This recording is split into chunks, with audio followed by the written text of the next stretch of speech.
Wisconsin Badgers basketball. You're listening to 100.5 ESPN WTLX Monona Madison, a Good Karma Brands radio station.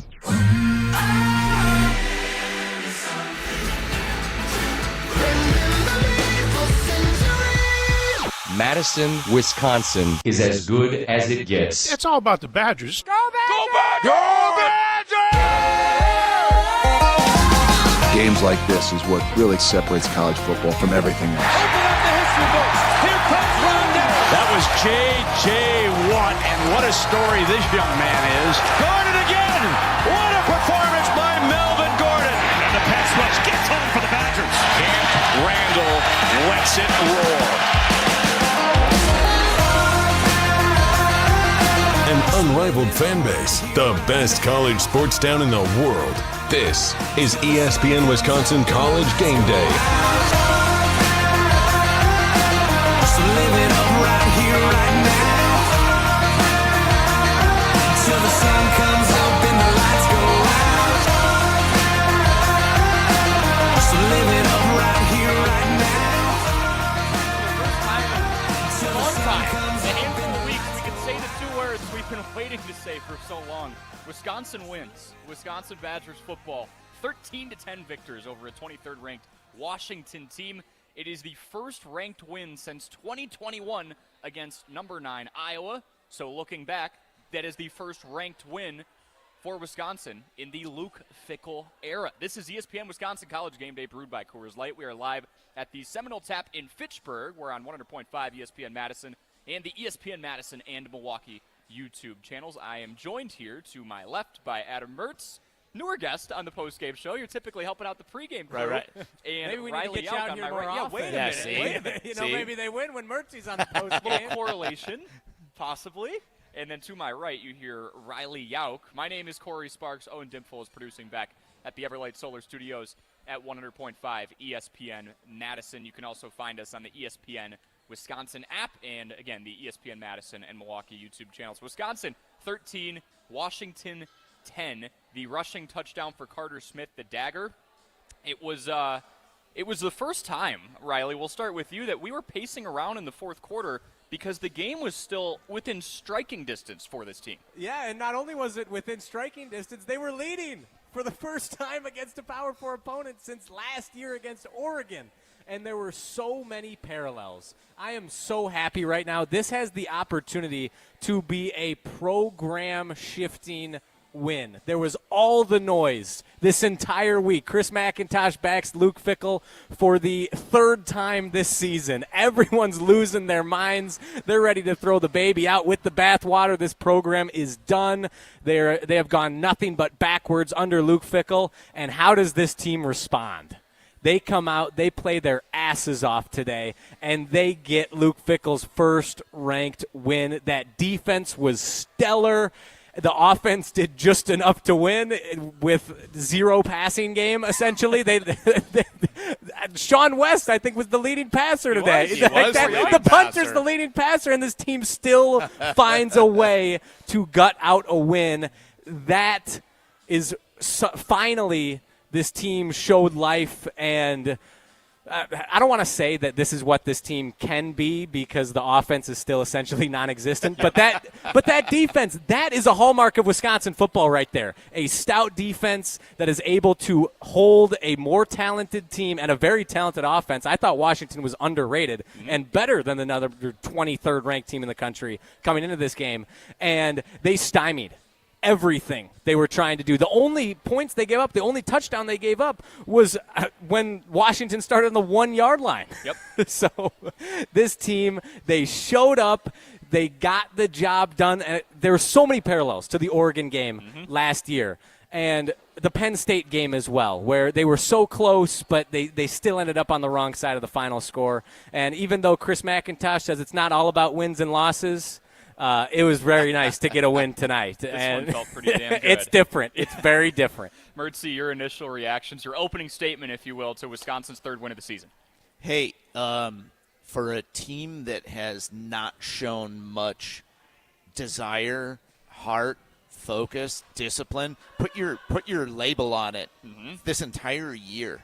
You thought that they'd come out with a fire this year, knowing that everything was on the line in terms of their coach's credibility, their growth as a program. We've seen nothing this year. And for them to come out today and play like this is amazing. As you said, offensively, we're not even going to talk about that. They won right in now. spite of the offense against a ranked opponent. Spite of the offense. But what I noticed was I was out in Oregon actually at that game and watched that defense play and compete, and those guys were great. They were great that day. How many times, though, have the Badgers put together back-to-back performances in Luke Fickell's tenure? Not often. No. Not often. No. And they came out today on a mission. They came out today on a mission. And they delivered, and they did just enough. They put the pressure on Washington and made Washington make mistakes. I was thinking to myself, like, if you're on the opposite sideline on the post-game show, you got to be pulling your hair out. Yeah. Oh, my goodness. Right? They're playing for everything today. You're like, what happened to my team that I thought was maybe on the fringe of playoff contention? They look like garbage. Yeah. And a lot of that, hey, there's a lot of stuff that's self-induced. But let's give a lot of credit to that Badger defense. They made Washington make mistakes. And this team made the other team make mistakes today. And I think that's the story of the game. They put pressure on, and they made Washington make plays, and they couldn't. Impressive. You both have hit on it. This team has heart. If there were a lot of different examples of criticism coming out when Mac first had his letter and then essentially his declaration this week, I'll call it that Luke Fickell's going to be the head coach in 2026. But one thing that nobody in this country can deny right now is that this football team is playing for him, is playing for the pride of this program. They care about the motion W, and that was one of the keys that you talked about after some heart-wrenching losses. That was, I think, the first time you pulled that quote, Riley, was after the heartbreaking loss to Maryland, where a lot of people who were playing the schedule game at the beginning of the year saying Wisconsin would be 6-6, 7-5 on the optimistic end. Yep. You check that off as a win. And after Maryland, it seemed like nobody on this team, at least the individuals on the football field at that moment in time, were playing for the motion W. I have no stat on this, but I will put the motor of that defense today up with anybody in the country based on how they played. Yeah, and you mentioned caring about the motion W. We've been harking on that all season. And what was the difference today in the game? The freshman linebackers, the youth. Multiple. Yep. They care. Cooper Catalano. Let me read this stat line for you. Let's hear it. He joined the jump around this Thursday. Maybe for future Badgers, you want to have a great game, join the jump around. Cooper Catalano, though, he is fantastic. Love that guy. 19 total tackles. He led the team. 19. 12 of them solo. He had more solo tackles than anyone on Washington's defense. Just solo tackles, 1.5 tackles for loss, and then who's right behind him? Mason Posa, 11 tackles, 6 solo, 2.5 sacks, 2.5 tackles for loss, the strip sack, the play of the game. and the recovery, and that's what the set play the of the offense up for the touchdown? Yeah. Exactly. And those freshmen care. They led the team today. And those are the building blocks for the future. If you want some optimism, if you are still a believer in Luke Fickell and this team and this administration, those are the guys you look at like, hey, we have a shot next year. And this year, clearly. Those are Fickell recruits. Yep. Don't let that get lost in the shuffle. Those are guys who are in their freshman year that are only going to get better. Folks, ESPN Wisconsin College Game Day is presented to you by Coors Light. When you need to refresh on game day, choose a beer that's as cold as the Rockies. Cold filtered, cold lagered, and cold packaged for peak refreshment. When the mountains are blue, you know what to do, and that's crush a Coors Light 2025 Coors Brewing Company, Golden, Colorado. And one more thing on that. Cooper Catalano, everyone has complained about Luke Fickell's approach to in-state recruiting. And does he need to be better? Yes, 100%. He needs to build up those relationships better. But Cooper Catalano is from Germantown. He's from Richfield, Wisconsin. He is an in-state kid, and he is leading that defense. You think he cares about the motion W? Yep. You're damn right he does. And that's where I say we need more of those, right? That's where that criticism came in this week. Chris McIntosh, after he made his declaration, came on Wilde and Tausch a couple of days ago and was saying, hey, we are sticking with Luke Fickell going forward. We believe that obviously we have fallen short of expectations this year, but we have the crew in sight right now. We're going to analyze everything in the offseason to hopefully move forward. But in-state recruitment is one of those huge topics. And, Mertzy, when you have somebody like Catalano, who grew up right here in Germantown, tearing it up, 19 tackles, 12 of them solo, 1.5 TFLs. I mean, he's had a monster performance. That shows when you have guys who have grown up, wearing Badgers gear since they were 4 years old before they even knew much about the team. It just means a little bit more to them. Yeah, it really does. And I'm trying to be really careful here, as I'm sure you guys are too, not to blow this out of proportion. Yep. This is like a huge deal, and I do not want to put any downside on this whatsoever. I will not. Will not tonight. But this is not the solution. This is step one. Yep. In what you need to see. This is what we should have been seeing all along. Agreed. And so, I'm trying not to get carried away, but I think everyone really needs to appreciate tonight. They need to appreciate a guy like Cooper Catalano, who came in and made this kind of statement tonight. You're right. The in-state thing does matter, and it's this identity issue that people talk about with the program. And it's whether it's a kid from Wisconsin or a kid who identifies with Wisconsin. Either way, you have to have something to rally around as a brand, as a program, an identity. And, maybe they're rebuilding it. Maybe this is the beginning of the rebuilding of that tonight, of we're going to be hard-nosed, we're going to be disciplined, we're going to make the other team make mistakes, we're going to stick up for our own guys. There's a lot of things that happened tonight that gave me hope that I have not seen, honestly, since the Oregon game last year.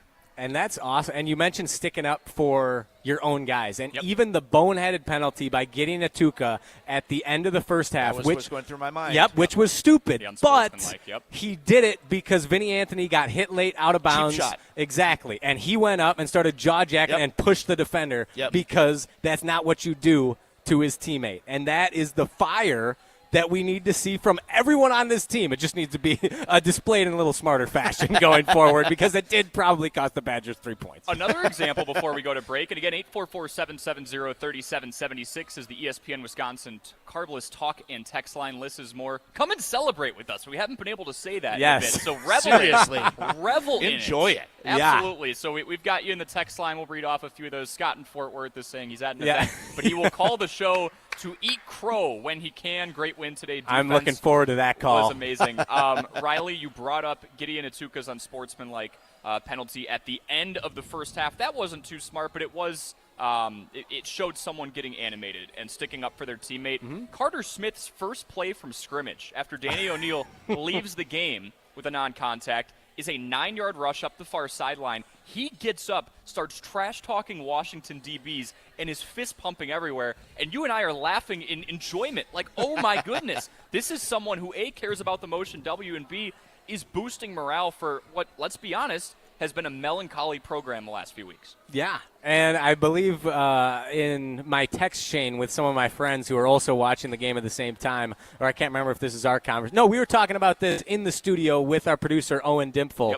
Yep. When was the last time a Wisconsin quarterback had this much aura? Oh, he's awesome. Even though, obviously, he wasn't fantastic today. Yeah, I don't the box score later. Yeah, I don't think they really trust him to throw the football. Hence bringing Hunter Simmons back in. But outside of that, he played with a juice, with an energy, and a confidence that we haven't seen in a very, very long time at the quarterback position. And he's a true freshman. Yeah. I'm very confident he can put the pieces together moving forward with a whole another offseason to work on his craft. But then also, I want a picture framed of him looking at the student section when he scores that touchdown to tie the game. That is a leader, and that is someone I want quarterbacking this team moving forward. Found a way to win. Found a way to win. Folks, if you are looking for a reliable roofing and home restoration company in Wisconsin, Badgerland Exteriors is here to help you.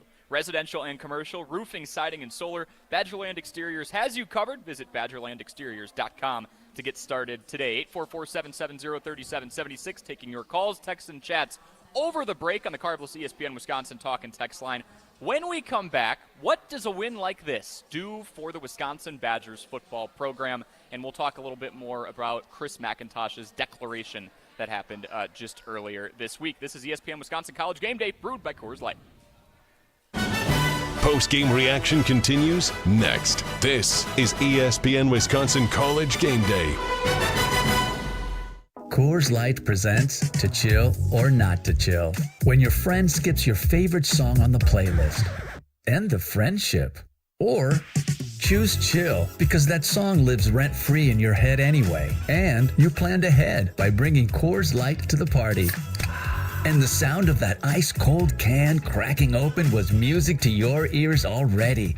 Coors Light. Choose chill. Celebrate responsibly. 2024 Coors Brewing Company, Golden, Colorado.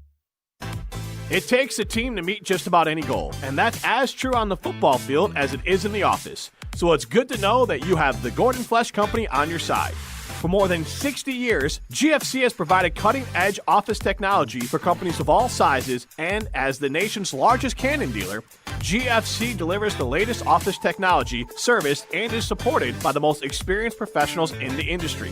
That's business technology managed. Visit gflesh.com to learn more. Hi, it's Eric from Canopy Wealth Management. Our years of experience have prepared us to guide you through your life transitions. Our local professional team brings over 90 years of collective experience in the wealth management industry for the benefit of our clients. Canopy Wealth Management. Care, competence, clarity. It's not just a tagline, it's a promise. Go to canopy-wealth.com to get started on your financial future today. That's canopy-wealth.com. Life's better with American Family Insurance because we know you love working weekends.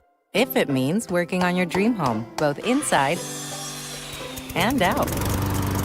And we're here to help protect those dreams so you can enjoy peace of mind. Save up to 40% when you bundle home and auto. American Family Insurance. Get a quote and find an agent at amfam.com. Products not available in every state. Some exclusions apply. American Family Mutual Insurance Company SI and its operating company 6000 American Parkway, Madison, Wisconsin. The pulse of the Milwaukee Bucks, straight from a Bucks legend. Can't get it off. Marcus Johnson will, though. Can't leave him alone for a 12. Tap into Here District with Marcus Johnson on Bucks Plus. Marcus and his son Chris offer a weekly beat on Bucks basketball. Get your questions answered and hear from the biggest names in basketball. Find Here District with Marcus Johnson at bucks.com/plus on the Bucks app or wherever you get your podcasts. Planning a corporate event, private party, or team outing? Madison Axe is your state-of-the-art entertainment spot. Whoa, you nailed it! Featuring 8 lanes of axe throwing, craft beer, and interactive games, plus digital target projection and scoring. For even more fun, check out their indoor backyard. 2,000 square feet of shuffleboard, cornhole, yard games, bar table games, and more. Book your corporate event or holiday party now, before their lanes fill up. Go to MadisonAxe.com or head to their location on Stoughton Road today. At Hazelden Betty Ford, treating mental health isn't just about breaking old patterns, it's about braving new ones. As the leader in alcohol and drug treatment for 75 years, we know caring for addiction, anxiety, depression, and trauma goes hand in hand. We're here for you with new tools when life breaks down. Discover your path to better mental health at hazeldenbettyford.org/Wisconsin. Sponsored by Hazelden Betty Ford Foundation. Hey, it's Jim Rutledge, and if you're like me, you want to look good, feel good, and still enjoy life. That's why I go to Carbon World Health. Whether it's recovery after a long week, boosting energy, or getting your fitness dialed in, Dr. Nestor Rodriguez and his team have you covered. And now, they've got a new med spa in Sun Prairie that has everything you need to look as good as you feel. Carbon World Health isn't just a gym, it's a total wellness experience. Visit carbonworldhealth.com to learn more. Wisconsin is holding on to head coach Luke Fickell. If I felt that there was a change that needed to be made, I wouldn't hesitate in making that change. What's the future hold under Fickell and Chris McIntosh? Reaction continues next, right here on 100.5 ESPN.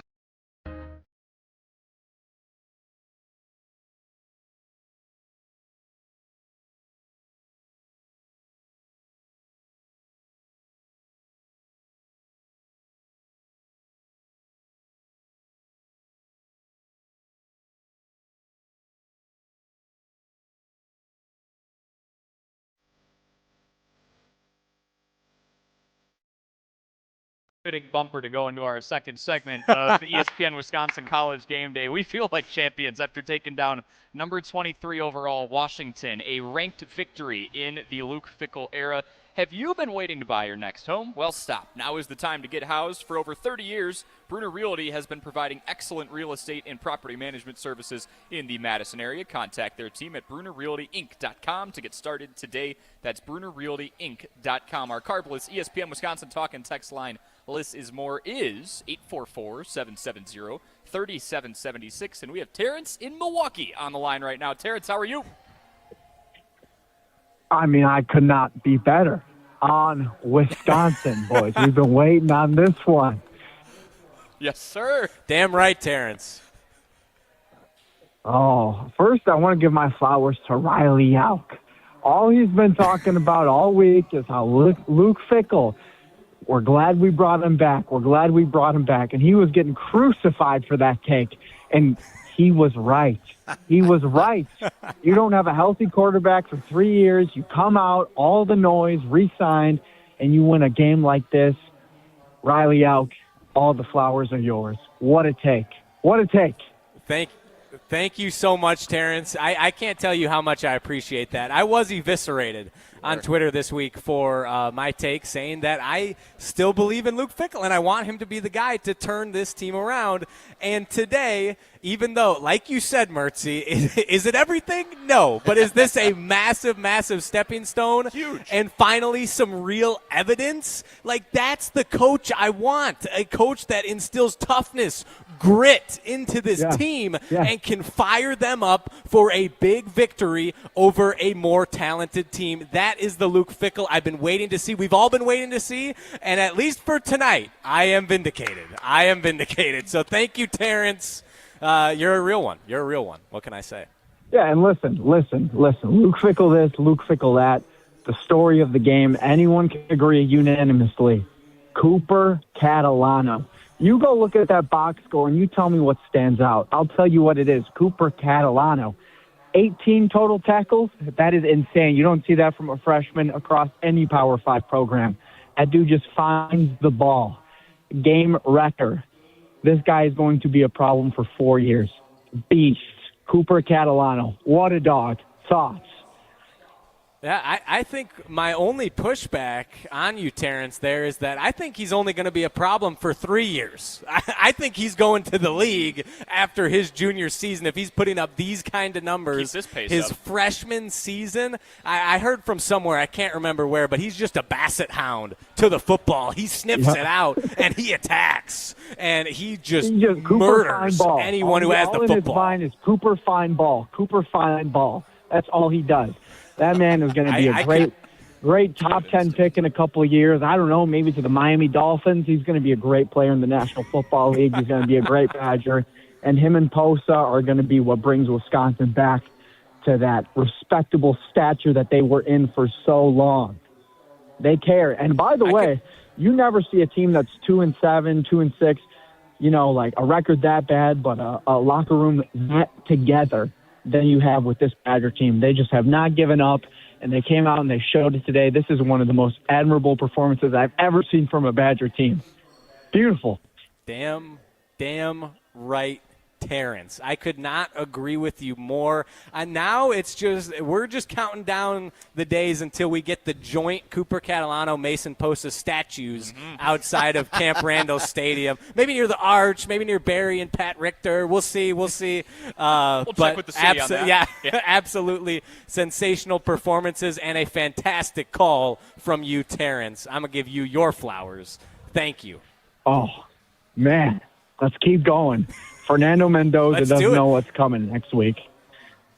No, he does not. They were vulnerable. We've now seen them at a vulnerable state. They can be beaten. Yep. He bleeds. The Rocky IV quote, he bleeds, Rock. They bleed just like us. They bleed just like us. Yep.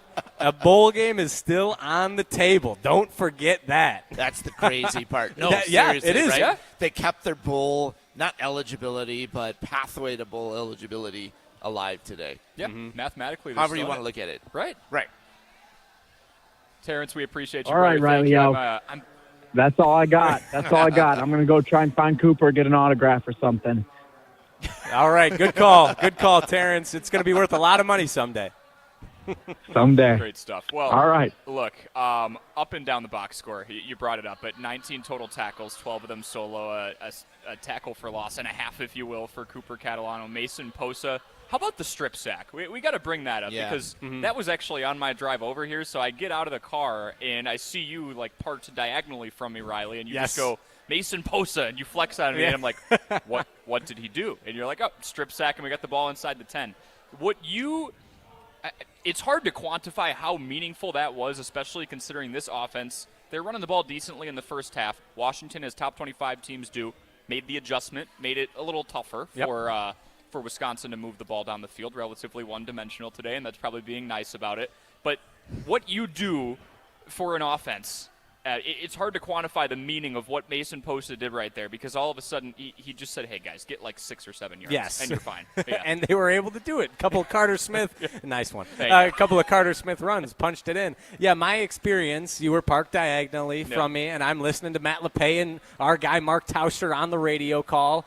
And Matt LePay, I love, like, the fact that this year has been so brutal means that all his big calls are that much bigger. Yep. Like, you can just feel the extra energy from Matt. It is fantastic, and he just went ballistic. It was such a good call. His voice almost cracked. Like, he was that excited. It was a sensational call by Matt LePay on the strip sack, and then obviously I'm fired up and I'm freaking out. And I'm like, okay, here we go. I got to run into the bar and make sure I can see this touchdown. I was sad I missed the strip sack, but like you said, that's how you win with a really still a pretty atrocious offensive performance tonight.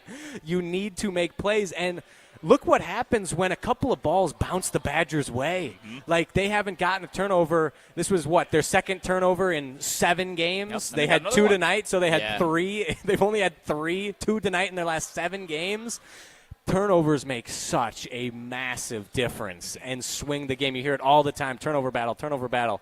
And they won the turnover battle today. And on offense, they took care of the football. They put the ball on the turf a couple times, but they jumped on it, made sure they didn't give Washington any short fields, and that was a massive, massive factor today. A couple of suspect snaps, but they prevailed there. Again, it wasn't going to be pretty. The weather is the ultimate equalizer that came into play today.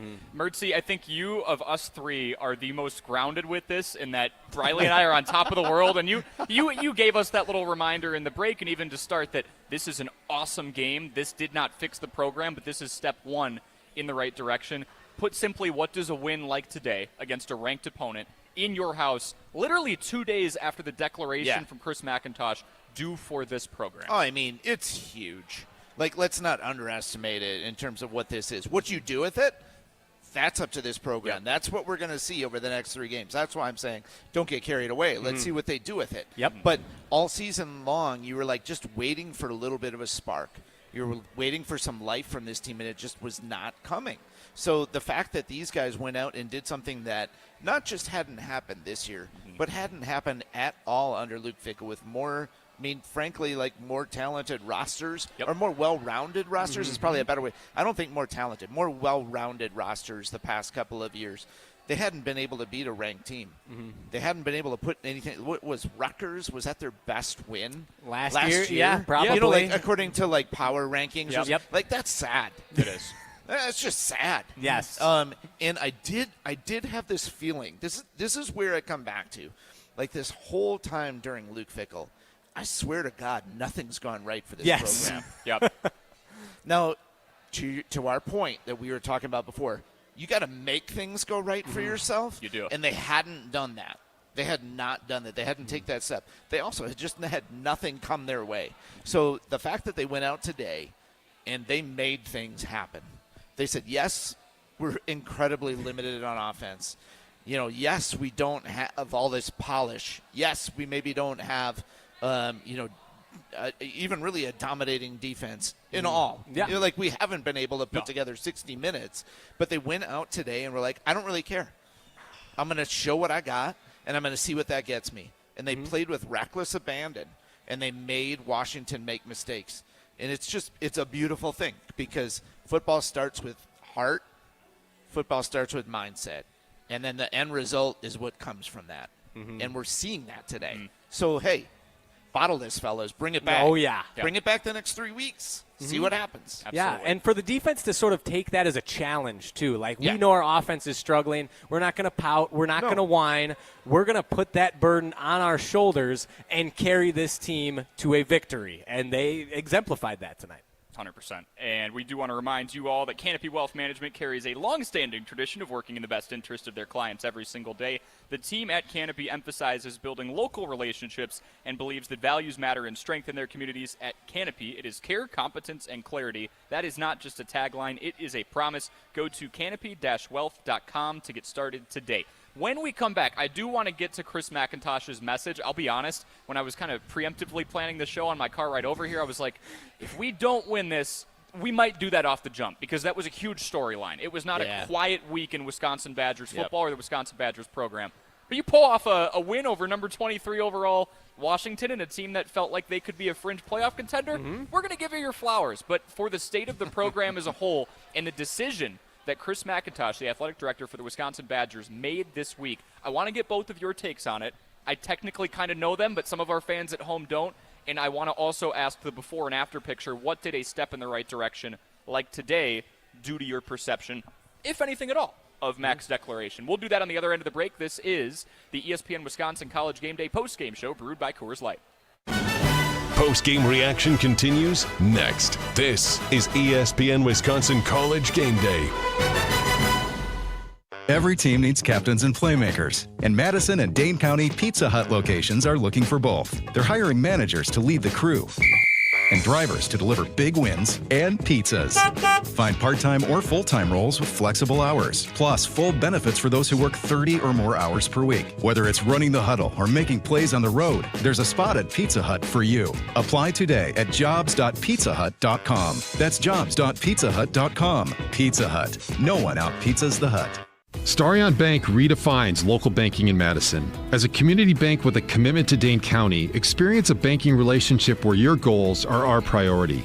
Enjoy competitive deposit and loan rates and a partnership that thrives on local engagement and support. Starion Bank is more than a full-service financial institution. It's a community pillar dedicated to your prosperity. Visit one of our convenient branches in Middleton, Monona, or Sun Prairie. Starion Bank, offering banking, lending, mortgage, and cash management. Have you been waiting to buy your next home? Stop. Now is the time to get housed.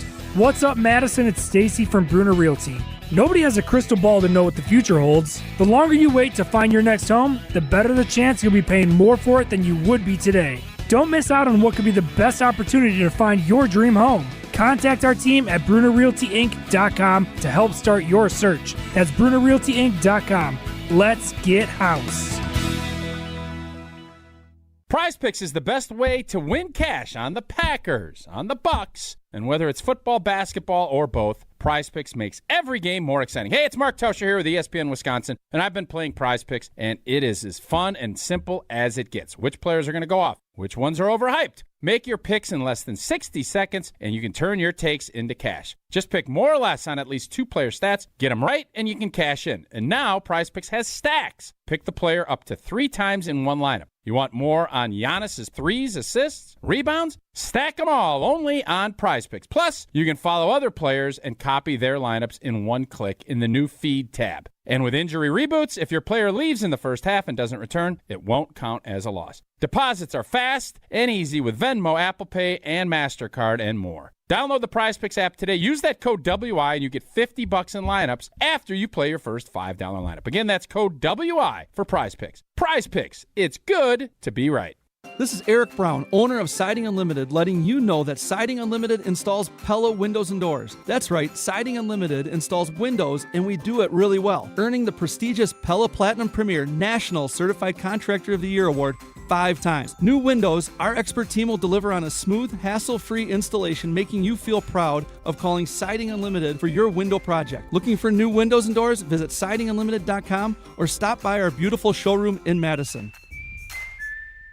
Ben Brust here, and let's cut the crap. I've been sold the lie with sportswear too. You pay a fortune for big-name gear, a fancy logo, and a slogan, and it still stinks. Then I found Iron Jock, and now it's all I wear. It's built on science. Their silver ion technology is woven right into the fabric. It kills 99.9% of odor-causing bacteria, and it never washes out, ever.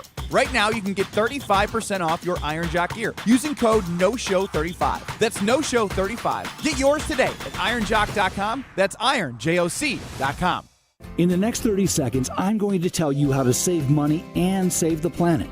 It's simple. Ditch your energy bill and make the switch over to Everlight Solar. While electricity prices keep rising, Everlight Solar will give you the chance to take ownership of your power while also reducing your carbon footprint. As a local company based out of Madison, they'll be there with you every step of the way as you make the switch to solar. To learn more about how you can save money and save the planet, go to everlightsolar.com. We're on the Badgers. I know what the potential of this program is. I know what the expectation of this program is. Because we're on Wisconsin Sports. I want to compete, and I want this program to compete. This is 100.5 ESPN and the ESPN Wisconsin app.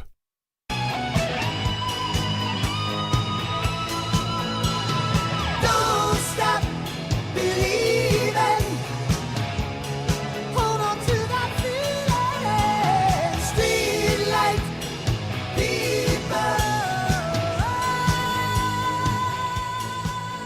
It feels so good to be back in the win column. This is ESPN Wisconsin College Game Day, the post-game show brewed by Coors Light. We are live here at the Seminole Tap in Fitchburg, and there was jubilation across the board, wire to wire. From the moment we showed up here to the moment that Wisconsin forced essentially the game-winning turnover on downs, everybody was so happy. And you could tell there was some timidness, like, please, we've seen this before. Last year against Oregon, last year against Penn State. Just don't blow it, and they sealed the deal. Wisconsin gets their third win of the season. Corey Sparks, Adam Mertz, and Riley Yauk here with you, reminding you to save money and save the planet. Ditch the energy bill and make the switch over to Everlight Solar. They are your local solar energy company based in Madison. Visit everlightsolar.com to learn more and make the switch today. Everlight Solar, a proud partner of Wisconsin Athletics. We're going to kick it right to Norman in Utah. Norman, vibes are high with us. How are you? I mean, I can't be better, man. I mean, finally getting a win like that, it's huge.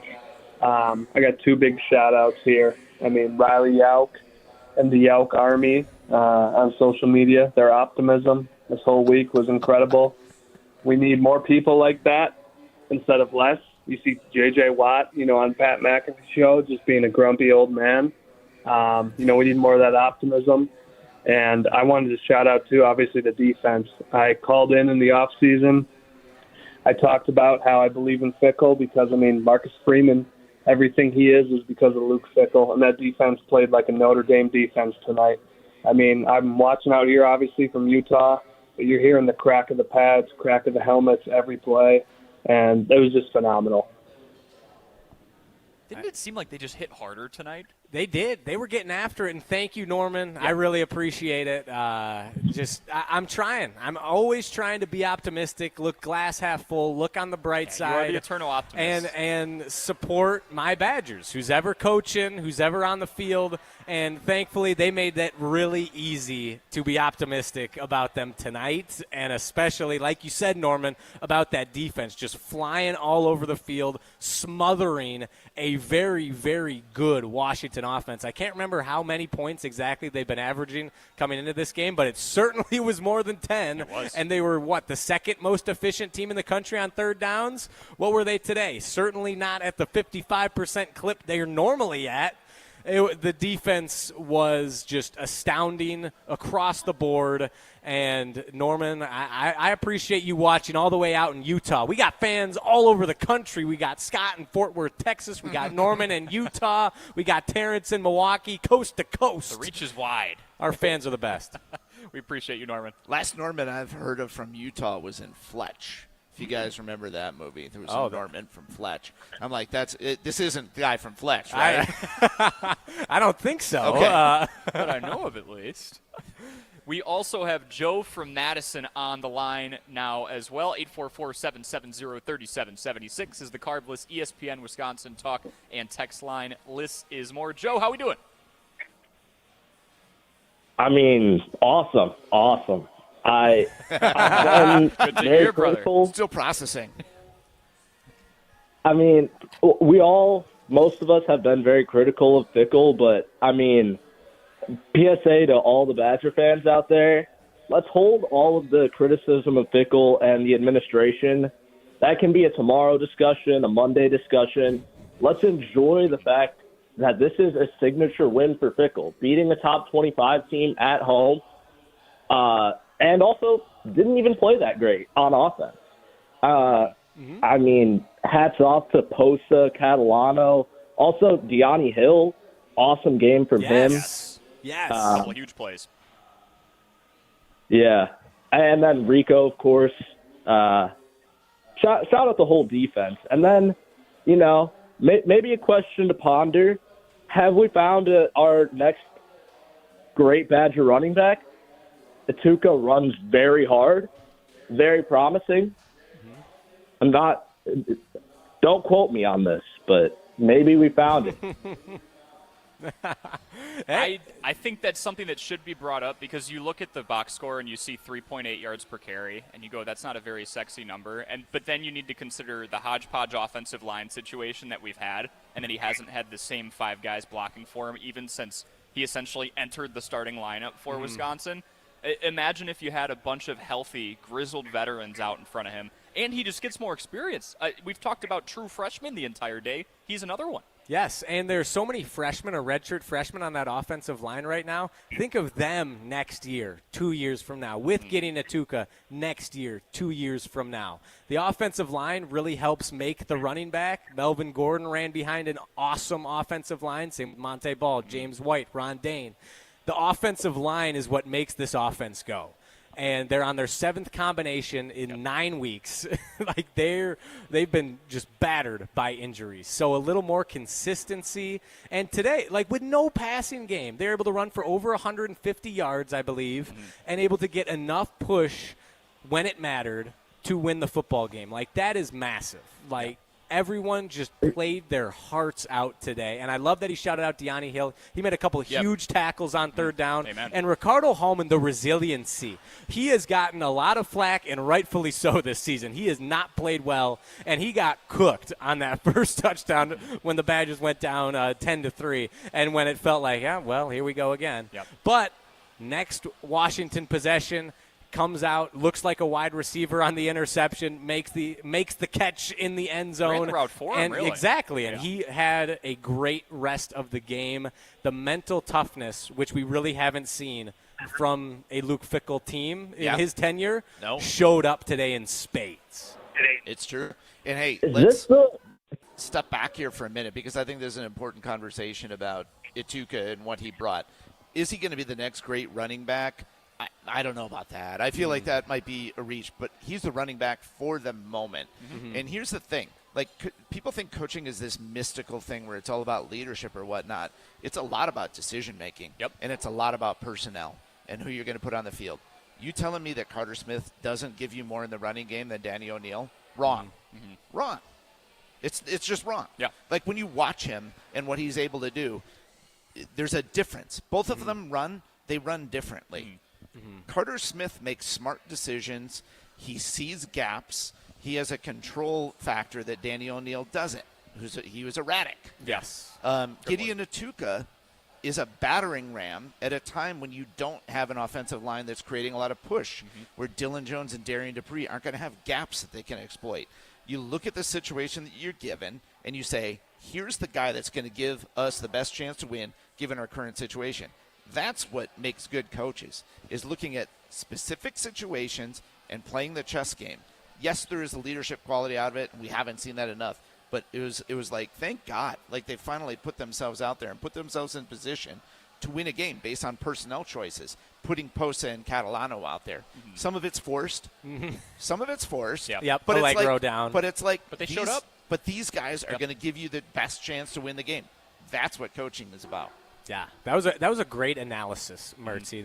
That was fantastic. That's why you need to be on the postgame show more often. But I love that you brought up that Carter Smith was a different runner. You phrased it so much better than I would have. But you just noticed how patient he was. He was so good at following his blocks, letting the play develop and set up, and like you said, just wriggle through those little holes, those little creases that were made. Yes. We have Danny O'Neal just – He's got some burst and some juice, but he's it's athletic. Yep, straight line. Straight line. Wherever, it doesn't matter where he's going. Danny, go forward. Yep, exactly. Like he's got a lot of Cooper guts. get ball, Danny go forward. Exactly. He's got a lot of guts. I'm not does. criticizing it at 100%. all, but you're just getting a different command of the game. Absolutely. Yeah. And for a true freshman, too. Yeah. Very impressive, and it just gives you a lot of optimism, a lot of hope moving forward. These guys are only going to get better, and there wasn't a whole lot of optimism going into today's game. I think the clarity, and you talked about this, Mertzy, and football is a psychological game, too. It's a lot of what's going on in between the ears. These guys didn't have to go out there and play for Fickell's job today. There was literally no doubt about it. Mac came out and said, this is the coach of Wisconsin Badgers football in 2026. Now, that has a couple of benefits, I think. Recruiting, and he did bring that up on Wilde and Tausch, and he brought that up to the public that, hey, anyone who's thinking about, making their decision to go play college football and also be a student, be a scholar at Wisconsin, this will be your coach, no doubt about it. But the guys in the locker room right now, if there was any pressure weighing on their shoulders that if I don't make this tackle, we might be one play closer to me losing my head coach, who's the reason I'm playing football here right now, that's gone. That's completely gone. Yeah, and it's fair. And, whatever you like of the decision or don't like of the decision, that clarity is important. It is. If I'm going to nitpick, I would say that I would have loved to have seen it happen 2 weeks earlier. Yeah. Because there's been a lot that's happened on the recruiting trail since then. Guys taking official visits, wearing other teams' merch, things like that. But he caught it in time that way, and he staked himself to it. We have talked about this a lot, where we didn't want every game to be a referendum on the Luke Fickell era, and it has been. Yeah. It's been that way for a year and a half, it feels like. Yeah. And it's tough, and there was a weight that was carried with that. So I did notice that today. I don't know, you try not to always correlate, but it did seem like there was a difference in the way that those guys played. It seemed a much more comfortable team out there. Yeah. Didn't it? Yes. Yeah. And even they played more comfortable, they played more free during the game, but there was still just such a massive sigh of relief on that sideline. You see, I don't know what assistant coach it was, but just wrapping Fickell up in a bear hug after Mason Posa got that fourth down stop. This was big. This was very important, and this was a massive win, and I feel like a big monkey off everyone's back. 100% agree. And speaking of winning, winners like Wisconsin, I've been waiting to do that with this live read. Go to Ho Chunk Gaming in Madison. Nice work, Corey. The casino, appreciate you, with the highest payouts in the area. Go be a winner at Ho Chunk Gaming Madison. They're open right now, and they stay open until 2 a.m. on a Monday. Ho Chunk Gaming Madison. More spins, more wins, more fun. We will step aside for a quick break. When we come back, I think we'll do a little red hot, ice cold. Very excited for this segment. Very excited for a lot of these segments because Riley so and I different. have been put in a position where we kind of have to make jokes and gimmicks out of them when the result of the game doesn't go very well. Today we can just look at the score and we can just look at the game that unfolded in front of us the last 3 hours and attribute it to that. So red hot, ice cold coming up next. This is ESPN Wisconsin College Game Day, brewed by Coors Light. Post-game reaction continues next. This is ESPN Wisconsin College Game Day. You hear that? That's the sound of Pepsi Zero Sugar, the better tasting, more refreshing Zero Sugar Cola. Listen to that endless pour. Pure refreshment. If it sounds this good, just imagine how it tastes. Oh yeah, so good. Pepsi Zero Sugar. Let your taste decide. Metro Ford of Madison is Madison's trusted Ford dealership. Whether you're in the market for a new or new-to-you vehicle, Metro Ford of Madison has the customer service that's second to none. With a legacy of excellence and an extensive selection of quality Ford vehicles, it's the place to go for the new Ford of your dreams. Browse their inventory, schedule a service, or see this month's offers at MetroFordofMadison.com. That's MetroFordofMadison.com. Or visit them on the east side of Madison today.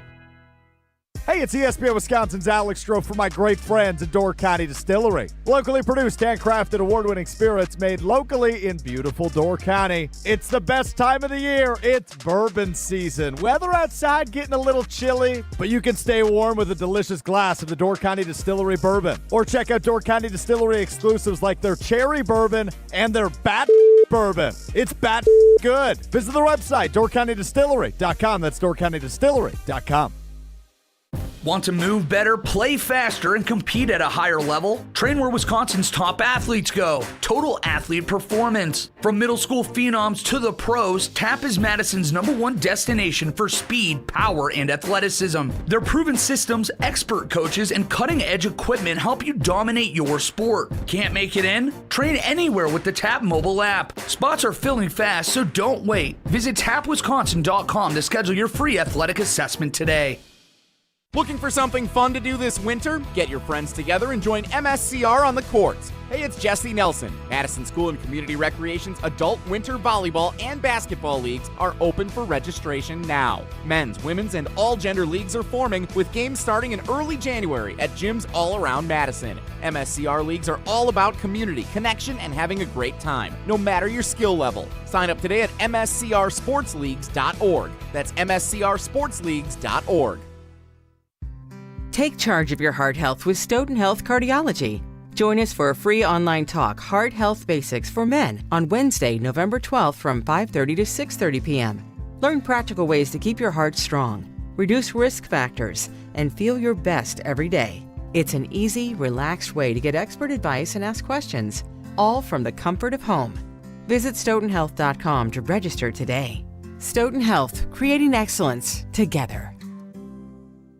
Condon Jewelers, the jeweler on the east side, the jeweler on your side. When you see Diamond Jim, you can count on him to be on your side. Selection beyond compare with on-site repair, so you can wear your jewelry with pride. Condon Jewelers, the jeweler on the east side, the jeweler on your side. Liberty Station American Tavern and Smokehouse isn't just a barbecue restaurant. Open daily for lunch and dinner, Liberty Station serves American comfort food with regional touches using many locally sourced ingredients. The bar at Liberty Station offers vintage cocktails created in a classic style, local craft beers, plus a wide array of wine options. And be sure to check out their sprawling patio with an indoor and outdoor porch area. Liberty Station, conveniently located just off the Beltline on Rimrock Road.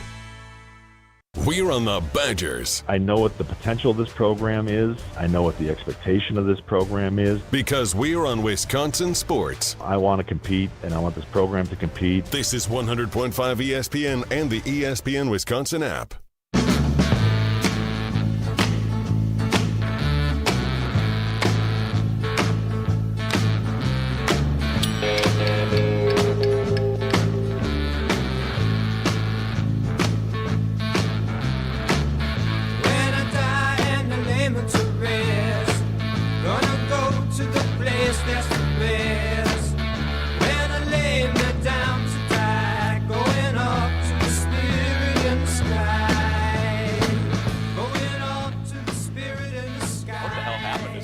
Question. We just had a fan come up to us here. We are at the Seminole Tap in Fitchburg.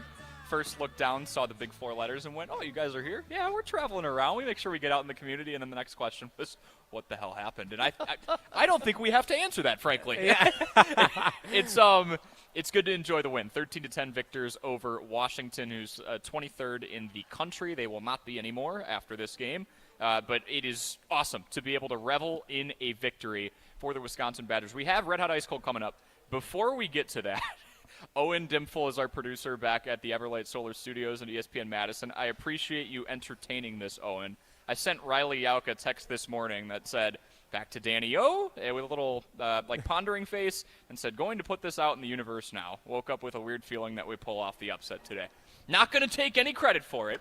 Just going to say I will be doing that every game going forward until it doesn't work. Yeah, no, please do. Please, we have to do everything the same. We have to have Mertzy back in the postgame show. Yeah. Don't change anything. No. Time to start getting really superstitious. The same wardrobe. Don't wash that hat. Don't you dare wash that hat. No, keeping the hat. We're keeping the jersey, the hoodie, the jogger. It's all identical. I will send that exact same text at 11:48 a.m. verbatim.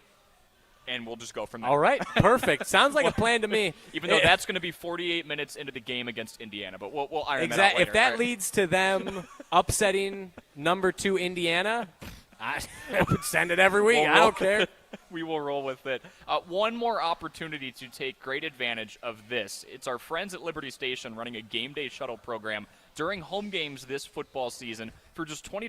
Get a Coors Light and a round-trip ride to Camp Randall. It all starts at Liberty Station American Tavern and Smokehouse, located off the Beltline on Rimrock Road. I'm excited for this one, boys. It is time for Red Hot Ice Cold.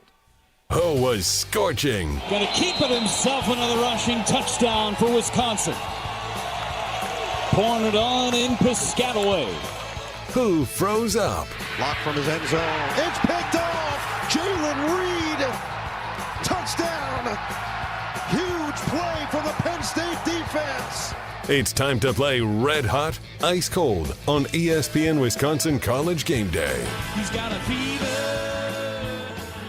We've got a lot of red hot to touch on. I have a weird feeling about that. Corey Sparks, Adam Mertz, Riley Yauk here with you on the ESPN Wisconsin College Game Day post-game show brewed by Coors Light. Adam, you are the guest. I will give it to you first. How about that? Red hot. Take it away. What was going well for the Cardinal and White today? You know, there was a stretch. I was just looking back at my game notes. There was that stretch there, and it was either third or fourth quarter. It was third quarter yet, when Sebastian Cheeks got after Devon Williams and caused the intentional grounding, and then there were 2 false starts after that. Like those, they had them psyched out on the student end of the field. Not that it mattered that much. The shirtless guys were out. Shirtless guys were out. Tarps were off today. Tarps were off. Maybe 2/3 full. Yeah, you know, whatever. But like you could tell they were in their head. Yeah, they were in their head. They'd done enough throughout that game to really scare the hell out of that Washington offensive line. Like red hot in terms of getting after the quarterback. Great blitz calls. Mike Tressel. Give credit where credit's due. Absolutely. I love that. And what did you say, Riley, about the crowd? They weren't there per capita. They did their job. Yes, per capita. Like, per capita, that's like the best Badgers crowd we've had this season in a long time. I like it. The average decibel per fan was a lot higher today. Yes, exactly. Awesome. Exactly. My red hot is going to be just one word: morale. Whether it's Carter Smith throwing the fist pumps out there after a 9-yard rush, his first play from scrimmage in a Wisconsin Badgers football uniform, whether it's Mason Posa getting after it after his strip sack, or Gideon Atuka rocking a defender, or our punter converting on a 24-yard pass. We were pulling out all the stops, but you don't do things like that. Run hard, throw the fist pumps, pull off a fake if morale is not up. You have to have some sense of belief to exude confidence, to take a risk on fourth down, and to show that type of emotion. So red hot is just the morale of this football team. They're whooping in the locker room right now, and they deserve to. Yes, they certainly do. My red hot today, and Mertz, I want your take on this afterwards, is Hoodie Fickle. How about that? We need to talk about that. He doesn't wear the team vest. Even last week against Oregon, he had the jacket on, the windbreaker on over the team vest, and they play him tight. They play him close. And then what happens today? It's their salute to service, Veterans Day, or Veteran Memorial Day, I guess you can say. I'm butchering the name of it. No, you're right on veterans. Yes. They honored the armed forces today. Yes. And so he's got the freedom, like, salute to service type hoodie on today.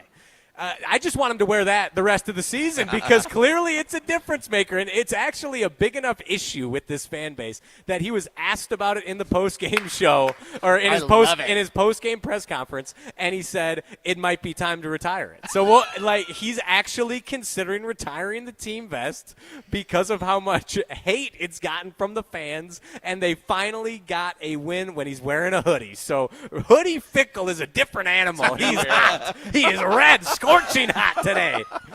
Come on, Luke Fickell with the hoodie. It's like Kalen DeBoer when he's got the black hoodie on and the black long sleeve. It's the same thing. Yep. We've unlocked a new level. Dark power. Exactly. Everyone's got that different masked LeBron, right? Like yes. We've all seen it, right? He needed the alter ego, and he's got it. In all seriousness, he is such a good human being. You know how many coaches would face that question and go, it doesn't matter what clothes I put on. We're just going to go out there and win a football game. Yeah. He's rolling with the punches. And he understands that there has been outside noise about everything about him. I mean, could you find a more criticized person in college football the last 48 hours than Luke Fickell and Chris McIntosh at this point? He understands that. He knows there's outside noise to where people are even drilling it down to his wardrobe. And we're joking around about it here, but there are people out there who absolutely hate. Nothing makes their face more red than when they see TEAM on the back of that vest, and he acknowledged it. I just think it's it's great that he was able to take that head on. I do think there are a lot of big macho head coaches out there who go, that is a dumb question. Move on. And he actually took it. And maybe it helps they're in a really good mood right now, too. Yes, very much so. It does. Won't lie about that. Okay, well, the other half of this, ice cold. Mertzy, what was not so great today? Oh, I get to go first? I feel like we're going to be in a very similar vein here. That's pretty easy then, isn't it? I feel like I should go third because that got to be a lot harder. We could do a snake draft if you want. So they used to still save it for you. They used to talk about, like, if you have 2 quarterbacks, that means you have none, right? Mm-hmm. Well, the Badgers have one up that. If you have 3 quarterbacks, you have none. And that's where this program is at, and that is worrisome. In this day and age of the portal, I know you can change things quickly. I'm not writing off Carter Smith by any means. He's a true freshman out there. He showed a lot with his legs. He looked lost from a passing game, and the thing that the one that stuck with me was that little dump off that he was trying to do, and he couldn't even hit that. I'm like, wow, where is your confidence level at? Because to me, that's not an execution. The guy threw for 8,700 yards in high school. Yeah, he couldn't. He can throw the football. Dump off. Yeah, like what's going on here in terms of quarterback development and where your confidence is. So I think that the passing game needs to be addressed. Yeah. I don't even know what to say about it. It needs to be. I'm laughing. I'm like, what do you even do about the passing game? But Sean West, we found the solution. It's Sean West. I think Sean West is the answer. But listen, like to pretend that that's not an issue and to gloss over it and all this is foolishness because you can't win games like that consistently. They won one today. They pulled one out. That's not going to happen the next 3 games if you don't come up with something that's going to work for you. I will not steal that. I will kind of pivot off of it and say injuries are ice cold because what we're thinking is an Achilles injury, and I'm just seeing via Sports Illustrated that the Big Ten Network broadcast did indicate on the air that they had been told in pre-production meetings that Danny O'Neal had been nursing a right Achilles injury going into the game, and we saw probably the straw that broke the camel's back there in the first half. Injuries are what got us here, and I'm not going to talk Indiana until the last segment, other than the fact that I will say this. They have to go against the number 2 team in the country, and at very best, they are down to their QB3, maybe QB4 from a depth chart perspective. Who is that going to be? We have no clue. It could be Carter Smith. It could be we saw Hunter Simmons made a couple of nice throws in the 2-minute drill in the latter stages of the first half. But I'm going to say injuries are ice cold because it has plagued this team and, most importantly, this quarterback room. The individual who touches the football on every single offensive play seems to be the most at-risk individual on this football team for the last 3 years. All right. Yeah, you guys, I think, hit the 2 big actual ice colds for this game. So I'm going to keep it light once again. I keep it fun. I think ice cold today, the haters. For 1 week, at least for 1 week, the haters got to shut up, eat crow, and enjoy this win. Everyone, and I understand most of the hate from people, it's coming from a place of love and deep passion and care from the program. So I totally understand. However, just for 1 week, there's really nothing. No one should be hating on this administration, this coach, like Joe and Madison said. Just for one night, we get to enjoy this victory and revel in it. And man, oh man, does it feel good. So the haters are ice cold tonight. Amazing pick, Riley. Amazing well done, Riley. Well done. You know what's never ice cold is a pizza from Pizza Hut. They deliver a win every single time with a big dinner box, just $19.99. That is the price for a 2 medium, 1 topping pizza package, 8 boneless wings, and 5 breadsticks. All that for $19.99. Visit the whole team for one unbeatable price. Find the nearest location or order online at pizzahut.com. Feed good times only from the Hut. When we come back, we start off hour number 2. Here on ESPN Wisconsin College Game Day, we'll have the drive of the game brought to you by our friends over at Chalmers Jewelers. This is ESPN Wisconsin College Game Day, brewed by Coors Light. Post-game reaction continues next. This is ESPN Wisconsin College Game Day. Looking to join an international quality golf club right here in Madison? For a limited time at TPC Wisconsin, enjoy full golf privileges and all club amenities without full dues. Pay just $150 per month through March to maintain your full golf membership with no golf dues until April 1st. Don't miss out on this limited time offer. Schedule a tour or submit a membership inquiry at tpcwisconsin.com and start enjoying the private golf club experience you deserve. That's tpcwisconsin.com. Want to pay off this year's rent-a-mortgage? Feel like a real estate mogul at Ho-Chunk Gaming Madison during November's Live for Free promotion. Starting at 4 p.m. on Saturday, November 29th, 24 winners will each spin the wheel for a cash prize of up to $5,000. Then at 8 p.m., one grand prize winner will pocket $25,000 in cash to use toward their rent-a-mortgage. This could be your chance, but you have to be here. Live it up this November and go to Ho-Chunk Gaming Madison. Wilde & Tausch is coming to Vortex Optics in Barneveld. Hey, it's Jesse Nelson. Join us Wednesday, November 12th from 9 a.m. to noon at Vortex Optics in Barneveld, where you can experience their incredible showroom firsthand. You'll see all the latest scopes, binoculars, and gear, all designed and built right here in Wisconsin. Come hang out, watch the show, and see what makes Vortex a true Wisconsin original. Wilde & Tausch, live at Vortex Optics in Barneveld, Wednesday, November 12th. Electric bills are out of control, but with federal incentives, you can go solar with zero upfront cost and start saving hundreds a month. Badgerland Exteriors and Solar is a local and family-owned company, and they make the switch to solar simple. No pressure, no hassle, just honest. AJ with Badgerland Exteriors here. Contracting made easy is more than a tagline. It's how we run our family business. Visit BadgerlandExteriors.com to get started on your next project. That's BadgerlandExteriors.com. Hi, Dave from Canopy Wealth Management here. Our balanced approach helps guide you through a complex and ever-changing landscape. Throughout your family's financial planning journey, we will serve as a partner, advocate, and steward in all aspects to help you achieve your goals with confidence. At Canopy, care, competence, and clarity, it's not just a tagline, it's a promise. Go to canopy-wealth.com to get started today. That's canopy-wealth.com. Coors Light presents To Chill or Not to Chill. When your friend skips your favorite song on the playlist. End the friendship. Or choose chill because that song lives rent-free in your head anyway. And you planned ahead by bringing Coors Light to the party. And the sound of that ice-cold can cracking open was music to your ears already. Coors Light. Choose chill. Celebrate responsibly. 2024 Coors Brewing Company, Golden, Colorado. Metro Kia of Madison is Madison's trusted Kia dealership, and they are home to the 20-year, 200,000-mile warranty. If you're looking to purchase, finance, or service your vehicle, Metro Kia of Madison is the place to go. Whether you're looking for a new or pre-owned Kia, you can browse their extensive inventory and find this month's specials at MetroKiaofMadison.com. That's MetroKiaofMadison.com. Find your new vehicle at your trusted Kia dealership on the east side of Madison today.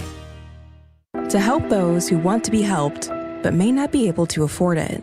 That's what PGA Tour winner Grayson Murray had envisioned for a foundation before he sadly took his own life at just 30 years old. His parents channeled their grief into creating the Grayson Murray Foundation, carrying out his vision to help those struggling with mental health and addiction. To donate and learn more, visit GraysonMurrayFoundation.com. Hey, this is Jonathan Blackwell of Wisconsin Badgers basketball. You're listening to 100.5 ESPN WTLX Monona, Madison, a Good Karma Brands radio station.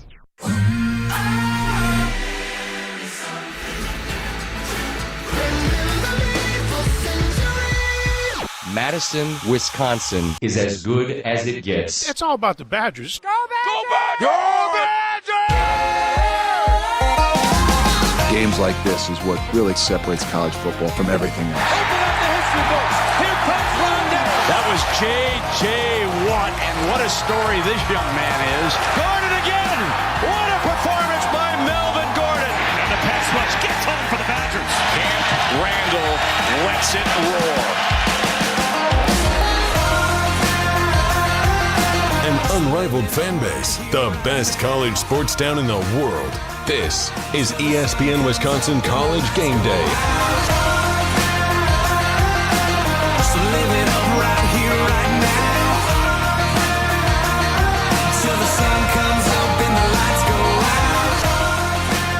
Away we go with hour number 2 on the ESPN Wisconsin College Game Day postgame show.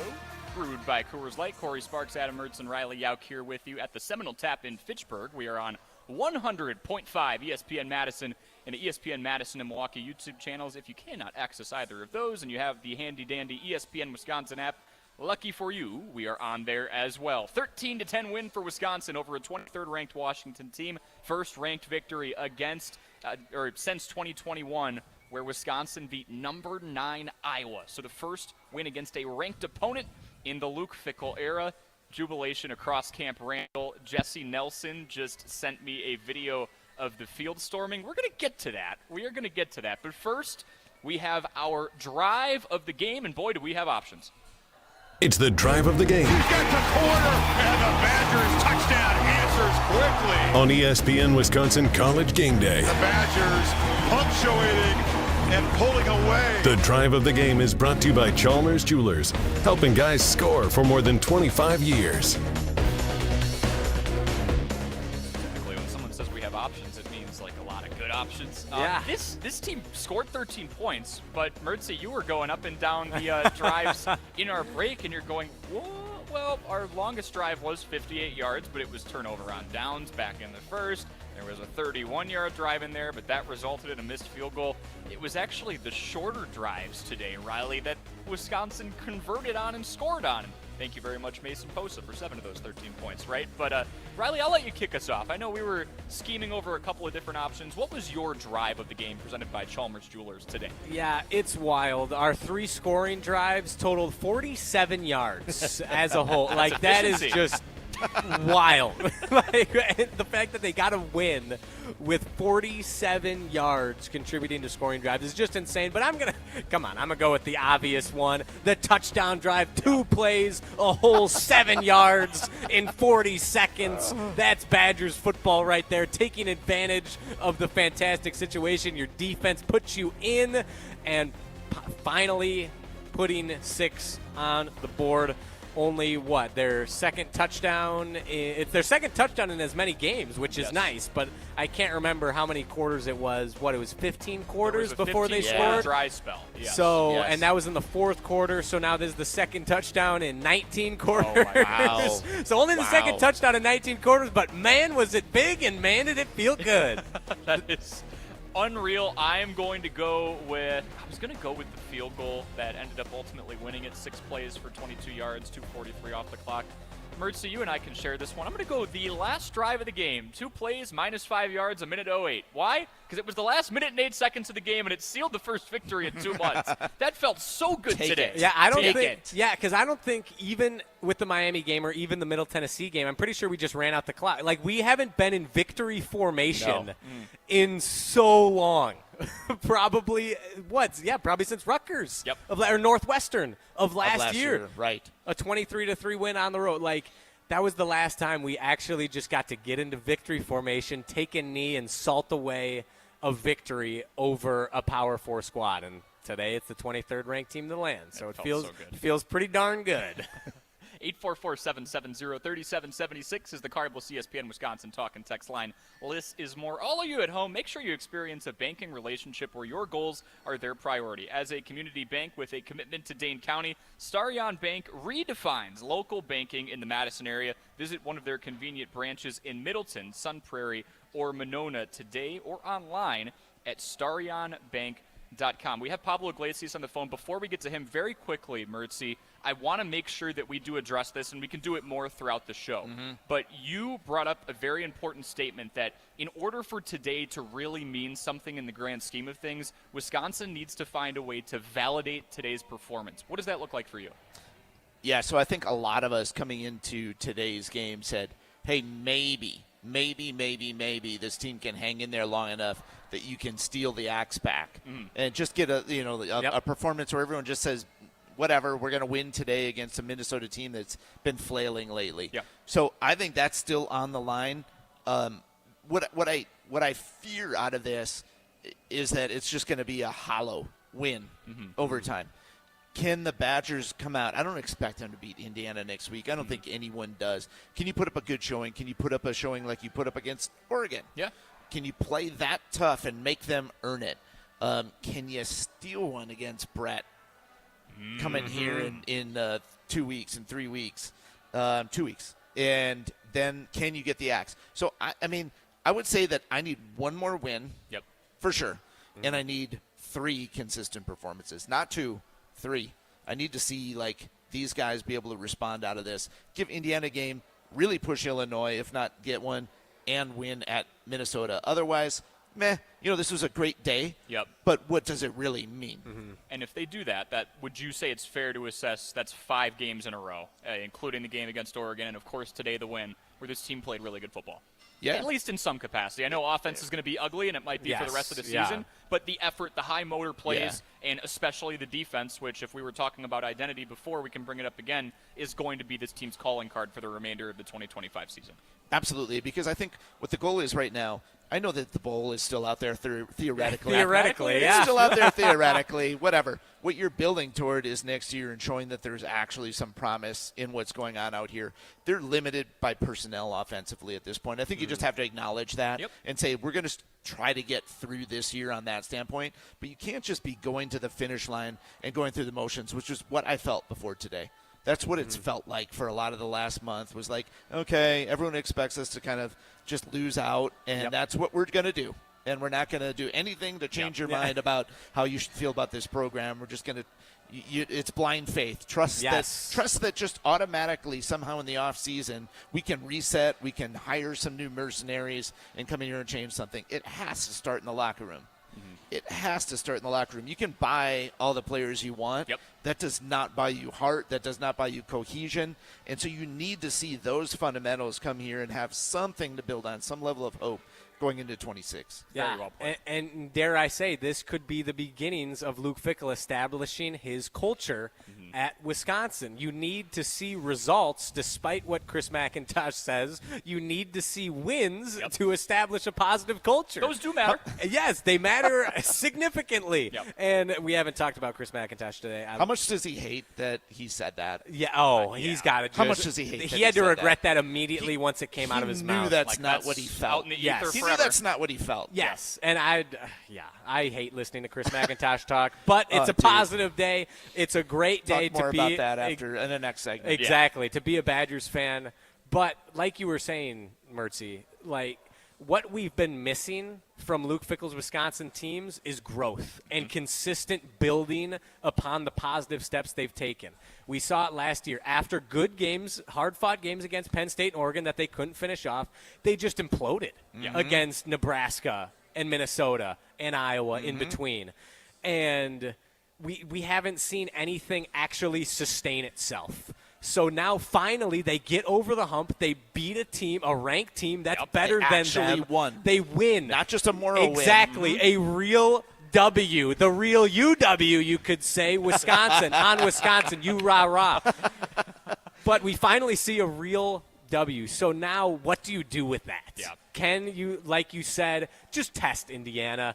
They got tested tough against Penn State today, so I think they're going to have a difficult week of practice, and they're going to be ready to fire on all cylinders against Wisconsin. It's going to be tough to beat them.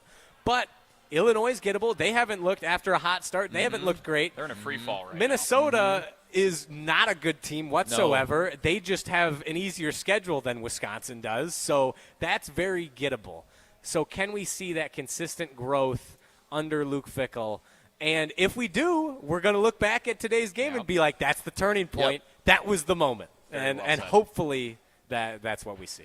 Very well said. Hopefully today is a turning point and not just a one-off. Corey Sparks, Adam Mertz, and Riley Yauk here with you. Pablo Glacius from The Jump Around joins us, a Badger-dedicated podcast on the ESPN Madison YouTube channel. Pablo, it is so great to hear from you over the phone after a victory. How are you, my friend? I'm doing just as fantastic as you guys right now. I think, if anything, we've seen 3 quarterbacks today. Mertzy's usually not on the post-game show. It kind of feels like, ironically, too, with Carter Smith coming in, maybe being the X Factor. Mertzy, I think we got to keep you on the post-game squad if this is the case. I know you love being out on Regent Street, but listen, sometimes that's what it takes. That's exactly what we saw out here, too. Wisconsin had to take a risk. It had to change things up in the lineup. Mertzy, I think this might have to be the case here tonight. I love it, Pablo. I'll do whatever I can for the program. I'm a team player. I'm a TEAM player. Yes. So, Pablo, that was acknowledged. Of course, Mertzy referring to the TEAM vest that typically is visible for Luke Fickell. You I believe were telling us it was on. Luke Fickell has been wearing the vest, but it was covered, obviously, today. Every time the Big Ten Network took him to program, and we saw Luke Fickell on live television, we didn't see that.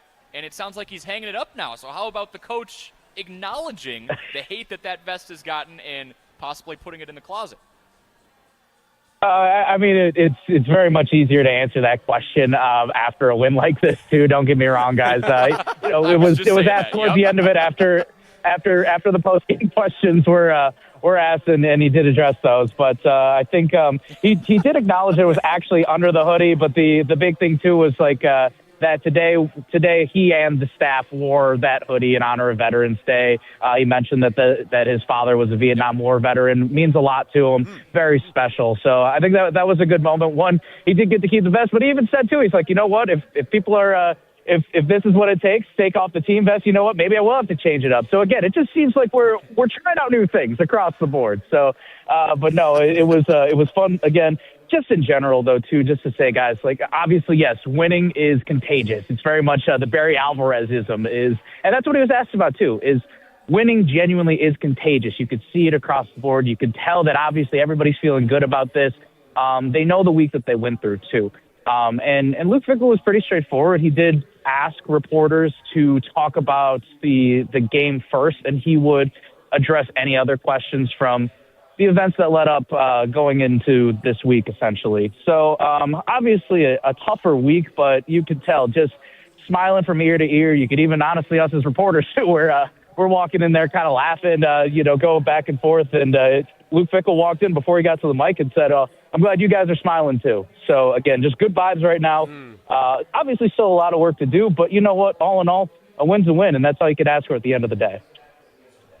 That's what I was about to ask you about, Pablo. Just what would take us into the post-game press conference? What was the atmosphere like? Because we have seen firsthand, you have seen firsthand so many just downtrodden post-game press conferences. I have seen very melancholic weekly press conferences after brutal losses and throughout all this turmoil this season. What was it like? How you mentioned the laughing and the smiling. Can you just paint the picture for us of the post-game press conference?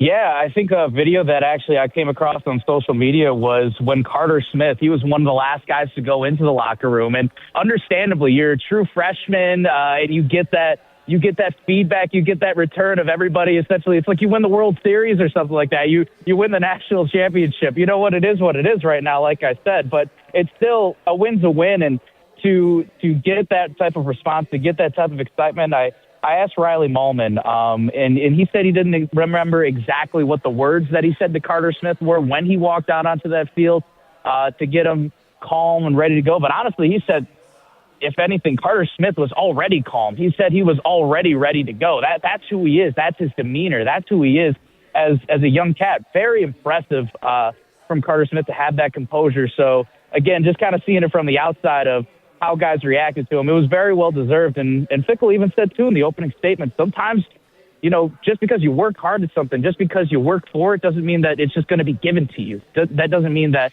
everything that you work for is just automatically given to you. You got to go out and get it. And he tips his cap off to the guys that continue to work, that continue to put their heads down and just work hard. Rico Holman, too, I even asked him, were you guys anticipating this defense to finally blow up? Were you waiting for this? What was that moment? And he said, I've had confidence in this defense since week one. I know that this is a defense that was able to do what we did tonight. And I think that just speaks volumes. There's a lot of confidence across the board, Riley. I know that we've talked to a lot of players, too, and tried to see, what the heck's going on? What's going on in the locker room? But you could tell that everybody stuck together, and I believe that today was just a really, really true definition of what happens when you just lock arms and try to make sure that you do everything you can to get a win. Pablo, I know it's probably too early to ask this question, but just thinking ahead to next week in terms of the quarterbacking position and the path forward for Wisconsin, were there any indications there in terms of hey, this is Carter's job? And did you also get any feeling at all in terms of how limited they made him in terms of the passing game, how much they scaled back the playbook, what why they just can't get anything going offensively and through the air.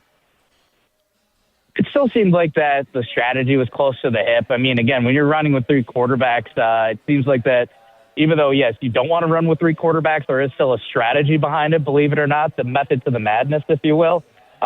It's that seems like in terms of where we're at long term, who knows? I am excited, though. I do feel like that going into next week, like what type of challenge do you bring? I don't know. I mean, maybe you do decide to roll with them. Maybe you do decide to do this dual split. We don't know much about Danny O'Neal, unfortunately, who went down and was carted off. I'm not going to lie, that was pretty tough to see, I think, for all of us. So we'll see what happens with that one. But if it is split between Simmons and Carter Smith, I mean, honestly, look, I know you're going full out, no water wings whatsoever into the shark tank when they're all already swarming. You're just waiting for you to drop into the ocean. But you know what? Why not just do it for Carter Smith? You've already got to win. You know what? A lot of the talk was, why not just go for it? If he loses his red shirt, or if he plays in these 4 games, he doesn't lose his red shirt, and you may or may not go 0-4 anyway. So why not go for it? Go for the risk. And you know what? It's the risk so far has potentially paid off. Now, am I saying that they're going to go into Bloomington and upset Indiana? No, but I would say why not? Why not keep riding the hot hand? Why not just go for it? I mean, it might feel like it's a loose house money thing right now. Just keep riding the hot hand. You don't leave a table when you're on a heater right now. So if you want to go with Carter Smith next week, why not? Is my plan. Well, at least for him, right? Let's say that they don't run the table and get into a bowl game, and that eligibility kerfuffle doesn't even surface. It's free experience for Carter Smith right now. I mean, he could go out there and go 3 for 12 for the next 3 games, and if they win one of them, heck if we care, right? But 2, it's more experience for him. It's more live reps, and he still gets 4 fresh years of NCAA Division I eligibility if he wants to use it. Pablo, I almost called you Carter. Pablo, we appreciate you so much for joining. Fun one for you. Cooper Catalano was on our airwaves this week and snapped off for a 19-tackle performance. Sources are saying whoever jumps on the ESPN Wisconsin airwaves before their Badger game against a Big Ten opponent is going to pop off. Who do you have on deck for next week? Oh, that's a good one. Who could we manifest? I mean, Coop, why don't we just keep riding? Again, if I said we're going to ride with the hot hand, we could definitely do that with Cooper Catalano. Ooh, I'd have to take a step back and think about it. Or Pablo. Oh, man, you're really putting me on the spot here. Posa on this coming week. That's right. Yeah, I mean, honestly, it's just the tip of the cap again to let the young guys play. Let the young guys ball out. And I think, again, you see Carter Smith. Obviously, he was the big one because he's under center. But Mason Posa, Cooper Catalano, Fickell said this earlier in the season that a lot of these true freshmen, a lot of these young guys, he's not afraid to play them.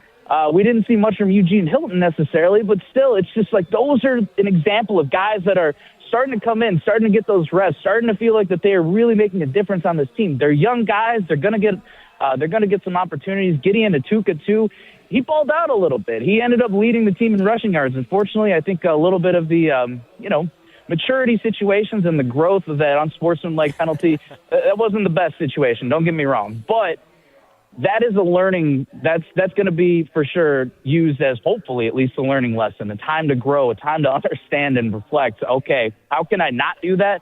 And again, that is a slight risk that you run when you put out these younger guys. But all in all, I mean, again, when you see these young guys put their heads down, and Cooper Catalano even said this past week, his why is for the seniors. His why is for a lot of the guys that, that know what Wisconsin football has been like over the last few years and want to keep winning. Guys like Aaron Witz and so many different seniors. Riley Mullman, too, who just had a huge smile, understandably, ear to ear after a moment like this. So I think that's so – there's no other way to put it. It's just awesome. It's just a good feeling to know that Cooper Catalano, from what he had said earlier on the jump around this week, which you could hear Thursday at 12:30. You could also run that interview back on ESPN Madison's YouTube channel.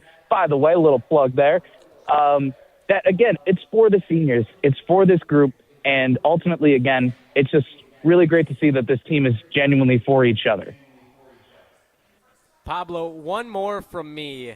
Last time the Badgers successfully ran a fake punt with Sean West, Fickell was asked about it in his postgame presser, and he admitted that he did not plan it. I heard on the radio broadcast today from Matt LePay that they have been practicing this particular fake punt for a long time. Did anyone ask about the fake punt? Did Fickell talk about the fake punt and why he decided to bust it out tonight at all? He wasn't asked about that, but I do remember it was I just remember, what was it? Something about, I think it was the sketch quote, one of the, what was the video gamer who's on Twitch? It was basically just thinking special teams, special players, special plays was the first thing that came to my mind. So fortunately, no questions asked about the fake punt, but you know what? If you're practicing that and you got to execute it, this was the week to do it. This was the opportunity to do it. Sorry to disappoint, but you know what? We saw exactly in an ugly weather game like this, those plays matter. Those are the things, Riley. I think you guys were all talking about this, is that Wisconsin's been in these games before against ranked opponents. They've been in these tight games, but they've never been able to finish it out. They've never been able to shut it down. And obviously we could go back and talk about the what-ifs, but right now, let's not talk about the what-ifs, and let's talk about what Wisconsin did today, and that's execute as best as they could under the circumstances they were facing this week.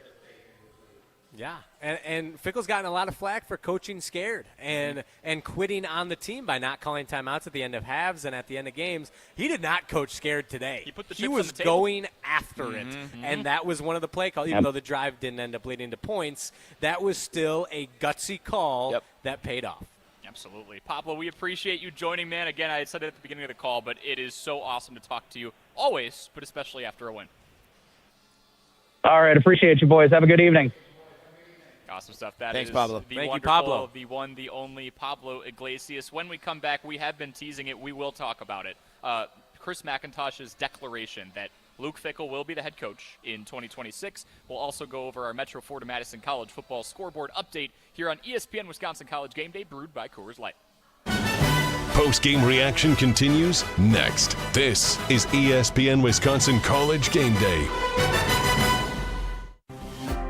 One call, that's all. It's not just a slogan, but a way of life at Gruber Law Offices. If you've been injured, call our team today. We've represented tens of thousands of injured Wisconsinites for well over 30 years. Trust Wisconsin's own Gruber Law Offices. One call, that's all. Have you been waiting to buy your next home? Stop. Now is the time to get housed. What's up, Madison? It's Stacy from Bruner Realty.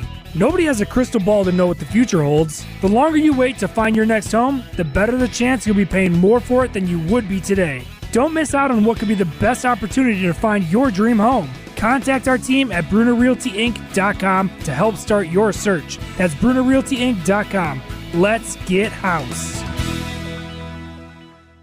Metro Florida Madison is Madison's trusted Ford dealership. Whether you're in the market for a new or new-to-you vehicle, Metro Florida Madison has the customer service that's second to none. With a legacy of excellence and an extensive selection of quality Ford vehicles, it's the place to go for the new Ford of your dreams. Browse their inventory, schedule a service, or see this month's offers at MetroFordofMadison.com. That's MetroFordofMadison.com. Or visit them on the east side of Madison today.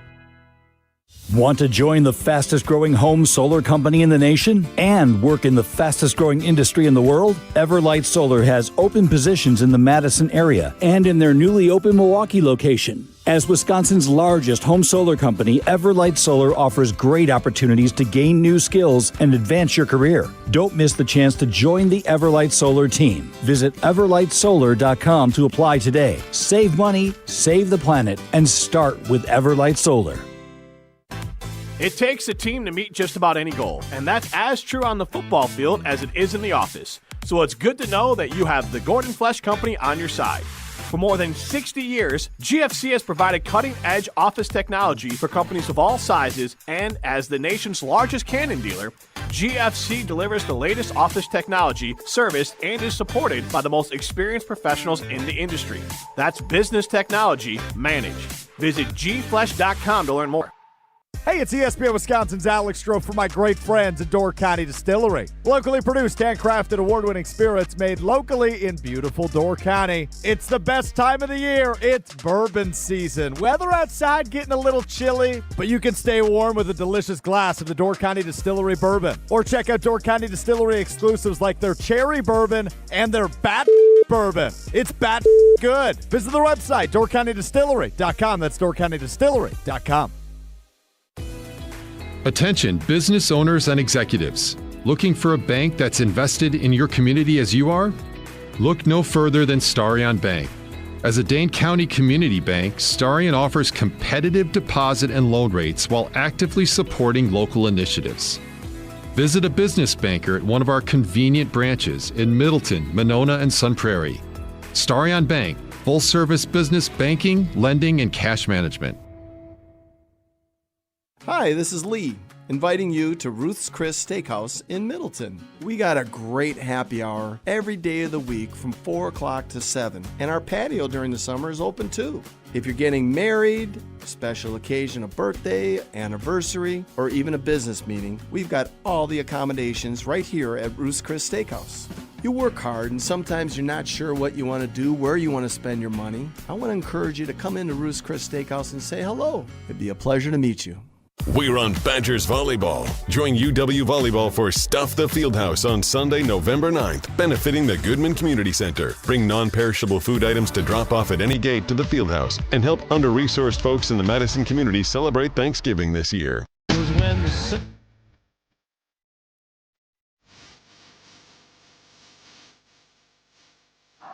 The crowd does the unthinkable and rushes the field.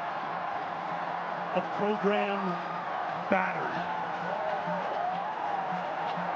beaten down by injury, a fan base weary, a team worn out on Wisconsin, for Wisconsin, winners once again.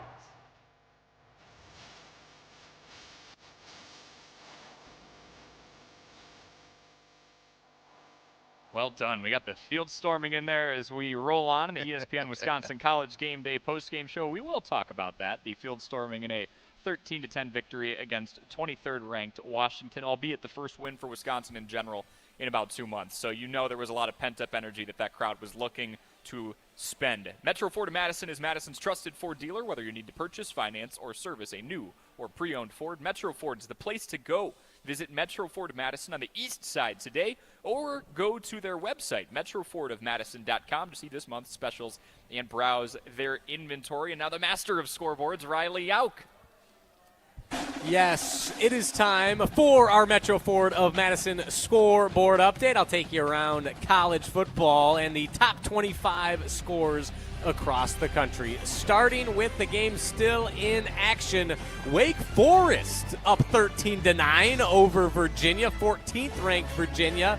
Potential upset brewing in the ACC as they reach the end of the third quarter.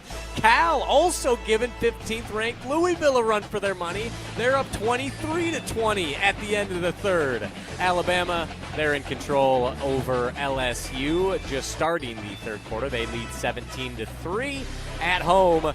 Notre Dame cruising over Navy in the middle of the third. They lead it 35-10 over the Midshipmen. And now for some final scores. Ohio State rolling over Purdue 35-10. Ho-hum, another boring performance for the Buckeyes, but they continue to win. Indiana survives a scare late, and if you have not seen the catch made for the game-winning touchdown, you need to go watch it with Gus Johnson's call. It is spectacular. You cannot draw it up any better. And the refereeing as well nailed the touchdown call. Indiana Hoosiers stay unbeaten 27-24 over Penn State. Number 3 Texas A&M knocks off number 22 Missouri 38-17. However, Mizzou without their starting quarterback Bo Prabula, the Tigers probably will be limping to the end of their season. Number 5 Georgia crushes Mississippi State 41-21. Go Dogs, right, Mertzy? Oh, no. Number 6, Ole Miss. This is ridiculous. I hate the SEC scheduling. They played the Citadel and win 49-0. The Citadel, great school out in Charleston, South Carolina. Number 8, Texas Tech knocks BYU out of the ranks of the unbeaten. They win 29-7. Good for Mertzy, not good for me when it comes to our pregame national picks. I believe I remain in last place thanks to that. However, Mertzy's upset bid and prediction with the Iowa Hawkeyes falls just short as number 9 Oregon survives on a last-second field goal to beat Iowa 18-16. Mertzy, you predicted that upset. Before I finish off these last few, any thoughts on Oregon beating Iowa? Hey, huge credit to the Ducks for pulling that one out because I thought that was marked for an upset, the way that Oregon struggled offensively and the way that Iowa's been playing quiet. No one's had them on the radar at all. They were, to me, one of those fringe playoff teams. Not that they were maybe worthy, but I thought that they could stack those wins together, and today might have put them over the hump. I don't disagree, that's for sure. Oregon now 8-1 on the season. They control their own destiny for the college football playoff.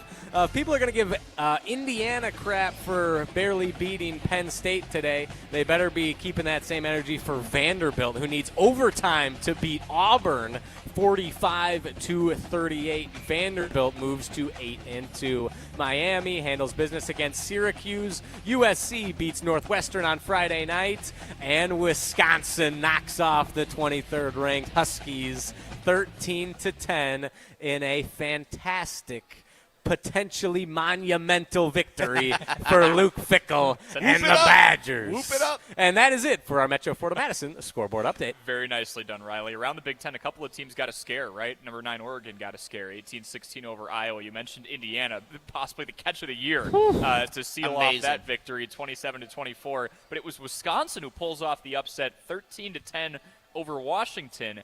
And the fans, who was able to get out there with the weather, and pretty decent showing considering the snow was whipping down sideways, as it still is here in Fitchburg. The fans stormed the field. I'm just going to go across the panel here. Mertzy, yay or nay, because this is a divisive topic. Everyone expects the old man here to be to deliver. Get off my lawn. Yes. Right? Yes. You're not going to get it. Ooh. You're not going to get it. So I will go way back, and I'll give you my explanation on this. I was in the stands in 93 when the stampede against Michigan happened, when the security did not let fans onto the field and people got crushed up against the wall. That was a legitimate game that deserved a field rushing. It was not allowed. The reason why it was so natural at that point was like it was fun. It was an over-the-moment, it was an over-the-hill moment for that program. It was college football. It was all the beauty of it. Does this get old? Does it get played? Absolutely. But anyone understands what this Badger football program has been through, what these fans have been through. Like, it's been torture watching these games. Torture. And those people showed up today in this mess to watch a game that you thought they probably were just going to lose again and roll over, and they managed to pull it out. Hell yeah, they deserve to be on that field. Damn right, Mertzy. Could not agree more as another one of two young men on the panel. My last field storming memory, go back to a little more recent history, 2021. The last time we saw that game mentioned on the TV broadcast many times today. Last ranked win for the Badgers was against number 9 Iowa back in 2021. I was actually on the call of that game for WSUM, Wisconsin, our student radio station. So unfortunately, I didn't get to participate in the field rush, but I got to see the game and witness it from the press box up at Camp Randall Stadium, which was sensational. And I've seen a lot of critiques and complaints, even in our YouTube chat, from Lag7164. She says, or he or she says, it feels weird as a Badgers fan of a traditional rich decades. Felt like it was Barry's second year all over again, and that Bucky had never been there, beating a number 24 before. And I think that hits the nail on the head. I understand why it feels weird or some people don't like it, but in this new era, in this Luke Fickell era of Wisconsin, we haven't been there before. No, this is the first time in this era, in this time period of Badgers football. This is our getting over the hump moment. And I think, like you said, for just how brutal it's been in these elements, it's just been gut-wrenching loss after gut-wrenching loss, and when it's not gut-wrenching, it's just a blowout. Everything has been painful. Nothing has been easy. Nothing has been fun. So finally, you beat a ranked team. You get that monkey off your back. Yes, go celebrate. Storm the field. jump around with your classmates, your players. That's what makes college football so fun and so special. I absolutely love that they stormed the field today. It was great. And with that, we're 3 for 3. I'm not going to oppose it. Yeah. If you do disagree with us, 844-770-3776, or if you agree with us and want to make it 4-0, a clean sweep in that way, you could do that too. I'm a believer that everything deserves its context. And so if Wisconsin was 4-4, 5-3 coming into today, and they were 4.5-point dogs, and they pull off a win against Washington, ranked 23rd in the country, no, we shouldn't storm the field. If Wisconsin had been, well above 500 the last couple of years and had been consistently pulling off victories against ranked opponents, and that last time Wisconsin beat a ranked opponent stat, instead of it being 4 years old, was really like 11 months old or even a couple of weeks old, no, you shouldn't do it. But to Riley's point, in one of the comments that said, play like you've been there before, in the Luke Fickell era, if we are fresh off of a 6-game losing streak, multiple announcements from athletic director Chris McIntosh against everyone out there in the outside noise realm's belief that Luke Fickell should be gone, he is backing his coach up. The guy is taking verbal abuse online. Whether or not he sees it, he's hearing it secondhand at some point. He's a human being. And for them, 48 hours after Chris McIntosh comes out saying, hey, he's our guy in 2026, even if everybody out there despises the decision, it's mine to make. For them to pull off this win when they haven't had a victory in 2 months against a ranked team, yeah, you storm the field. I don't care if they're 25th in the country. Yeah. This had a lot of meaning behind it, and they deserve to do it. And they were still double-digit underdogs. If you want to ask what my rule of thumb is, once you get into that territory, you're allowed to do it too. So it's not like the spread was thin. It's not like this team had done this a few weeks ago, and it's not like anybody in college football, relative to their expectations, has it worse than Wisconsin right now. So they deserve to storm the field. Corey, you made a good point, too, that it is Washington. It is a ranked team. Yep. If this is the Citadel, coming in today. No, you don't. You're not able to rush the field. Right. Sorry, no offense to the Citadel, but that's the context does matter. It's a good football team. It really does matter. And, the one thing that I would think about, too, and I was going to check and research this, who else have the Badgers beat that's a ranked team since 2019? Has there been another one? Probably not, right? If we're going back to 2021, they didn't really beat anyone in 2020 that was of merit. There was a bad Michigan team and a bad Illinois team. Maybe Michigan was ranked. I think Michigan might have been ranked, but that's a weird COVID year. There were no fans in the stands. Right. So, this goes back beyond the time that any of those kids were in school. Mm-hmm. You're getting into graduate students at this point. Yeah. When they saw good football being played here at Madison on a consistent basis. So, hats off. And going back to that 2021 field storm, I remember being a little about that field storm because it's Iowa, number one. It's a rival.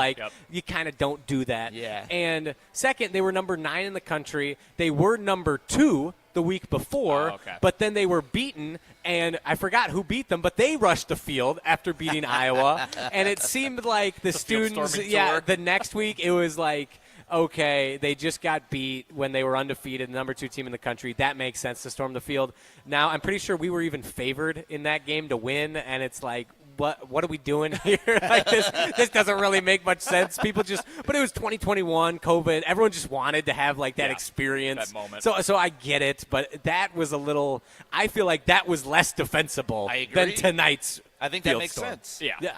Everything's got its context, and tonight was a long time coming. We didn't know when it was going to happen, that being a win and a win against a ranked opponent at that, and for it to come, again, just 48 hours after Mac's declaration that Luke Fickell would be coming back. Pretty good time. Lots of emotions. Oh, lots of emotions. One small addendum, when I was out at Oregon, they made an announcement in the middle of the fourth quarter.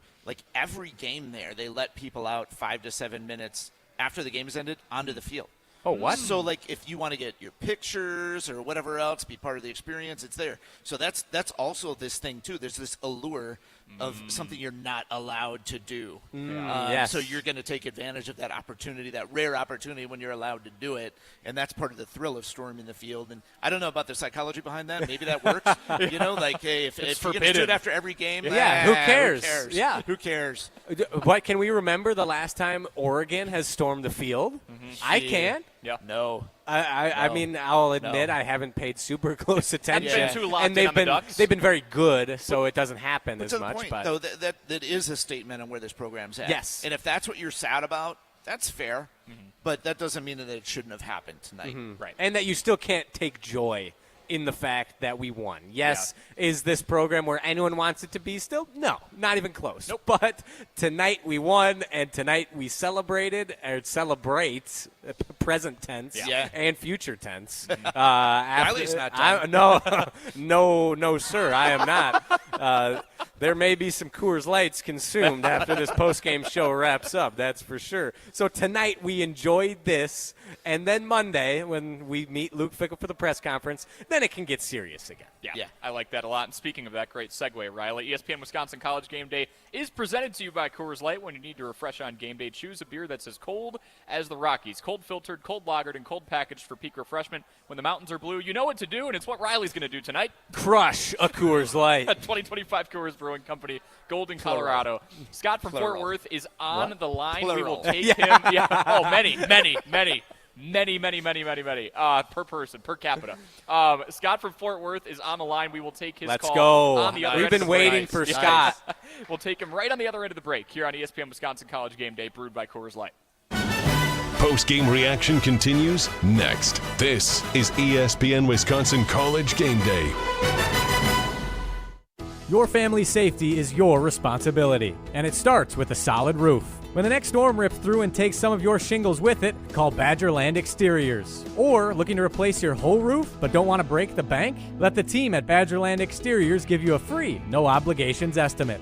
AJ with Badgerland Exteriors here. Contracting made easy is more than a tagline. It's how we run our family business. Visit BadgerlandExteriors.com to get started on your next project. That's BadgerlandExteriors.com. You hear that? That's the sound of Pepsi Zero Sugar, the better tasting, more refreshing Zero Sugar Cola. Listen to that endless pour. Pure refreshment. If it sounds this good, just imagine how it tastes. Oh yeah, so good. Pepsi Zero Sugar. Let your taste decide. Is your computer so slow you can hardly use it? Does it have blue screens, malware, viruses, reboots, hardware crashes? Sound familiar? Computers will have problems, and when they do, you need the computer experts at Madison Computer Works. Every day we help home users and businesses keep their computers and networks running smoothly. For solutions to your computer problems, call the pros at 231-8000, and we'll turn this into this. Madison Computer Works. Computers that work for you. Start your career where the road to success is paved in coffee at Dunkin' Donuts. We're now hiring crew members and hourly shift leaders at our locally owned locations. Dunkin' offers flexible schedules, employee discounts, health and dental benefits, and paid time off. Plus, bolster your resume with our own leadership training program and even scholarship opportunities. Up to $1,500 per semester. Text Team Spirit to 85000 or visit teamtmart.com/careers to apply. Dunkin', America runs on you. Prize Picks is the best way to win cash on the Packers, on the Bucks, and whether it's football, basketball, or both, Prize Picks makes every game more exciting. Hey, it's Mark Tauscher here with ESPN Wisconsin, and I've been playing Prize Picks, and it is as fun and simple as it gets. Which players are going to go off? Which ones are overhyped? Make your picks in less than 60 seconds, and you can turn your takes into cash. Just pick more or less on at least 2 player stats, get them right, and you can cash in. And now Prize Picks has stacks. Pick the player up to 3 times in one lineup. You want more on Giannis's threes, assists, rebounds? Stack them all only on Prize Picks. Plus, you can follow other players and copy their lineups in one click in the new Feed tab. And with injury reboots, if your player leaves in the first half and doesn't return, it won't count as a loss. Deposits are fast and easy with Venmo, Apple Pay, and MasterCard, and more. Download the Prize Picks app today. Use that code WI and you get $50 in lineups after you play your first $5 lineup. Again, that's code WI for Prize Picks. Prize Picks. It's good to be right. Life's better with Drive My Way from American Family Insurance because we know it's more than just a car. It's your escape pod, your adventure mobile, your memory maker. And we help protect the dreams that drive you. Personalize what you pay for auto insurance and you could save between 5 and 20%. American Family Insurance. Get a quote and find an agent at amfam.com. Products not available in every state. Unsafe driving behaviors may increase your rate. Visit amfam.com to learn more. American Family Mutual Insurance Company, SI, and its operating company, 6000 American Parkway, Madison, Wisconsin. Looking to take your baseball game to the next level? GRB Academy provides year-round training programs designed around your schedule and your goals. For over 15 years, GRB has been Wisconsin's leader in player development and advancement, with a state-of-the-art 52,000 square foot facility of elite baseball training space and coaches who know how to get results. From youth to high school, baseball players trust GRB to help them reach their next level. Training program spots are filling quickly, so don't wait. Register now at grbacademy.com. Your state, your teams, your ESPN. The ESPN Wisconsin app. Customizable just to you. Find the ESPN Wisconsin app in the Apple or Android app stores today.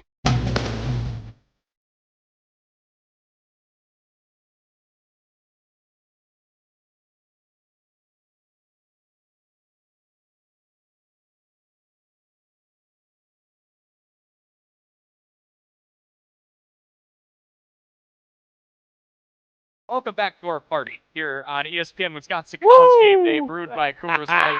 Wisconsin, 13-10 victors over 23rd ranked Washington at home. They storm the field. Corey Sparks, Adam Mertz, and Riley Yauk here with you. We have helmet stickers coming up first. 844-770-3776 is the Carbless ESPN Wisconsin talk and text line. List is more. That's the number that our Day 1 A1 Scott in Fort Worth used.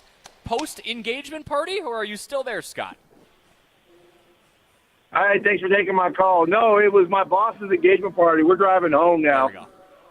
Perfect. Okay. Yeah. Fantastic. Awesome. Yeah. So I was. How much of the missing game a were you lot able of to the watch, second half Scott? of the game. Okay. I watched the whole first half, and I was really pissed. We only had like 8 yards passing at the half. Yep. Yeah, and so That's but very fair. the defense came to play. It was filthy. That defense is filthy, and I hope they use it as a building block and at least compete against Indiana next week to show that they're building on something. But 48 yards passing ain't going to get it done next week against Indiana. But as far as tonight goes, I'm happy to eat crow. I'm happy they won a game in a Big Ten and get that monkey off their back. I just hope the fellas can build off of it since we're stuck with Fickell, which I'm not happy about. I still don't think the guys should be around. But it was nice that the guys had some pride tonight and really stuck it to Washington. That was about as filthy as a defensive performance as I've seen from the Badgers in a long time. And so it was a good, solid win, and I'm really happy for them. I'm just not happy that Fickell's sticking around for the party for another year because unless they run the table most of this year and next year, you know what will get me off Fickell's back this year is if he takes the axe back. I was going to say, what's it going to take? Yep. If he gets the axe back and maybe they steal one against Illinois, are you on the Fickell train, or are you at least feeling like you can be negotiated with a little bit to jump back on it? If he can, I hate Illinois. I hope they beat Illinois. But the main thing for me is the axe. I mean, if you're not going to make a bowl game this year, the axe game has got to be your bowl game, and that's the ultimate pride from being from Wisconsin. Take the axe back and nothing else. Well said. Yeah. Totally agree with everything you're saying, Scott, except I think I like Fickell a lot more than you do. But I understand. I'm in the minority when it comes to that camp. But, yes, exactly. We have been talking about that all night. Like, this has to be a building block. Yep. This can't just be a one-off. Mertzy said it earlier. If they lose out now, it's going to be an incredibly hollow victory, and we're going to look back on this like, man, this was fun, but it didn't amount to anything. So can they grow? And that's been the biggest issue, or one of the biggest on-field issues for these Luke Fickell-led squads, is that they'll play a team tough, and usually it's been moral victories up until this point, but then they're not able to sustain any positive momentum. They're not able to drive any good consistency forward. If it's consistency, it's been bad consistency. So now they finally they beat a ranked team. They beat a team that's more talented than them with just a stingy, gritty, gutsy defensive performance. Now, can you do that? Because they had a great performance defensively against Oregon last week. Can you do that 3 weeks in a row against 3 really talented offenses? And like you said, and like we've been saying, like, you don't need to steal a win against Indiana, but play them tough, make them work for it, and then beat Illinois, or at least play them to, I think Illinois is beatable. Beat Illinois, and then you have to get the Axe back. I am in full agreement with you, Scott. That is what they're playing for this season. And to show that you're growing, show that you are consistently doing positive things, and head into next season with some good momentum moving forward. Hell yeah. Yeah, well damn right. Scott, we Sorry, I didn't know if I was still on the air or not. If I was kind of like, am I still on or not? You're always on. Whenever you are. want, call in, Scott. We appreciate it. Thank you, brother. All right. Thanks, brother. You guys great. Awesome. Good stuff. That is Scott from Fort Worth, who, to his credit, right, there's a lot of people. He made the statement after the 42-10 victory against Middle Tennessee State. That's the last win that Wisconsin's going to get. And yep. And it was that was very much in play. Yeah. That was very much it in was play. looking like he was going to be right for a long period of time. But beyond that, there's a lot of people who will go out there and make that statement, and then when it doesn't come to fruition, duck away. He went out of his way and called the show. So I appreciate that a ton. Scott's a great guy. That's he supports accountability this show. That right is accountability. there. It's a good attribute. And that's, I feel like that's a real fan right there. That Scott is. in Fort Worth, not just because he calls in every week, because he listens to our show, which we obviously really appreciate. Yep. But he made a bold proclamation after Middle Tennessee State. They're not going to win another game after this. And he was mostly right. He has been right up until this point, but then they win, and he is such a fan that he is happy to see them succeed. He doesn't like Luke Fickell, but he's happy to see him succeed tonight and get the win and take accountability for his take, which it was a good take. It's been right up until this point, and just own that and still appreciate what the Badgers did tonight, because I have seen a few fans out there who are still just pissed off. Yeah. And I don't understand that. I don't know why. As a Badgers fan, I can't fathom why you'd be mad tonight. Yeah, enjoy the win. Wins matter. So I think I would voice from that standpoint of things. They're probably worried. They're worried that this is it, that this is the one win, that the rest of the season continues with the same garbage that we've seen. And now, he's got another year, and how much further is this going to go? And so, whatever, this is a distraction from the real problem. Yep. But you got to set that aside. You have to set that aside. Yep. If you're a fan of this program, you have to enjoy what you saw tonight. You have to enjoy all the bright spots. There's plenty to critique, but it doesn't matter. Yeah. It doesn't matter. Yep. You won a football game. You won a football game. You pleased the fans. You beat a ranked football team. You gave some life to some young guys in this program who you really want to see succeed. You can't be a hater against the program. You can dislike certain things about the direction, but you have to give it a fair shot to play out and enjoy it. Enjoy tonight. Absolutely. Yes. And I don't think there's any bigger proof that wins and losses do matter than when you get a big win. Like, this matters so much. Right. Like, we wouldn't be nearly this happy if it was if Washington drives down the field, scores a touchdown, wins 17-13. Here we go again. We are depressed on this Absolutely. post-game show. And we're like, well, they played good, though. Like, Yeah. man, the defense, like, all That one game drive up was until the nice. last drive Yep. played great, but it's another loss. Fickle again. Like, they can't get over the they just can't do it. I didn't know can't do it. I didn't know if this team knew how to win. Yeah, I'll be same. real honest. I wrote that I didn't down. know if this Yep. team knew how to win. And like, you can play as well as you want some games, and you're just one of those teams that's always going to fall short, just short. And the fact that these guys managed to pull it out and managed to turn around, and like, that wasn't a joke. They emphatically finished this game off. Yeah. Like, all credit to them. Yeah. And one thing that it made me think about, especially after we stormed the field, was last year, and I don't necessarily know if we want to be Nebraska, but Nebraska, after they kicked the snot out of Wisconsin last year, they made a bowl game for the first time in however many years. I think it was 8. I can't remember. It's been a long time since Nebraska had made a bowl game. So they rushed the field after beating a really bad Wisconsin team because they made a bowl game. And a lot of people were clowning on Nebraska for rushing the field for a meaningless win or an unimportant win. Right. But to that fan base, in those circumstances, that meant a lot. And now look at where they're at. They're making a bowl game for the second straight year under Matt Rule, and they seem to be trending positively. So I'm just seeing some parallels where, again, this could be a turning point moment where if they continue to build success upon success, winning's contagious, as Pablo said, This could be big. Man, it'd be nice to have a 5-star quarterback, though. Yeah, that'd be great. I would not complain about that. I'd feel a lot better about the situation right Yeah, I mean, I'm not mad that we don't have Dylan Raiola. I would not enjoy rooting for that guy, Mr. Mahomes lookalike. Yeah, mock Mahomes. They put him in Arrowhead to start the college football season. That was ridiculous. Yeah. Do Up not against like Travis that guy. Kelce's former college. Just Nice. corny as all get out. So I'm glad I don't have to root for him. Carter Smith, 4-star, maybe. You know, I'm happy rooting for him. Happy rooting for him. So Scott from Fort Worth, who we appreciate calling in, 844-770-3776 is the Cardinals ESPN Wisconsin talk and text line. List is more. We will parlay the helmet stickers and looking ahead to Indiana into the last block. But before we get to break, guys, Scott brought it up. I've been nudging it down the line because we're just so emphatically happy that this team won a football game. Chris McIntosh made a statement earlier this week, and he backed up his letter from a few weeks ago by not only saying he's going to increase the amount of financial investment into the Wisconsin football program, but that Luke Fickell surely will be the head coach for this football team going in to 2026. Now, that provided clarity. That maybe helped in between the ears with some of these. There's a lot of freshmen on the field. Freshmen going out there, possibly feeling some pressure. But, Riley, I want to start with you because I know for a fact that you had the unpopular opinion going into today. How did you feel about the statement as a whole? We'll go two-parter.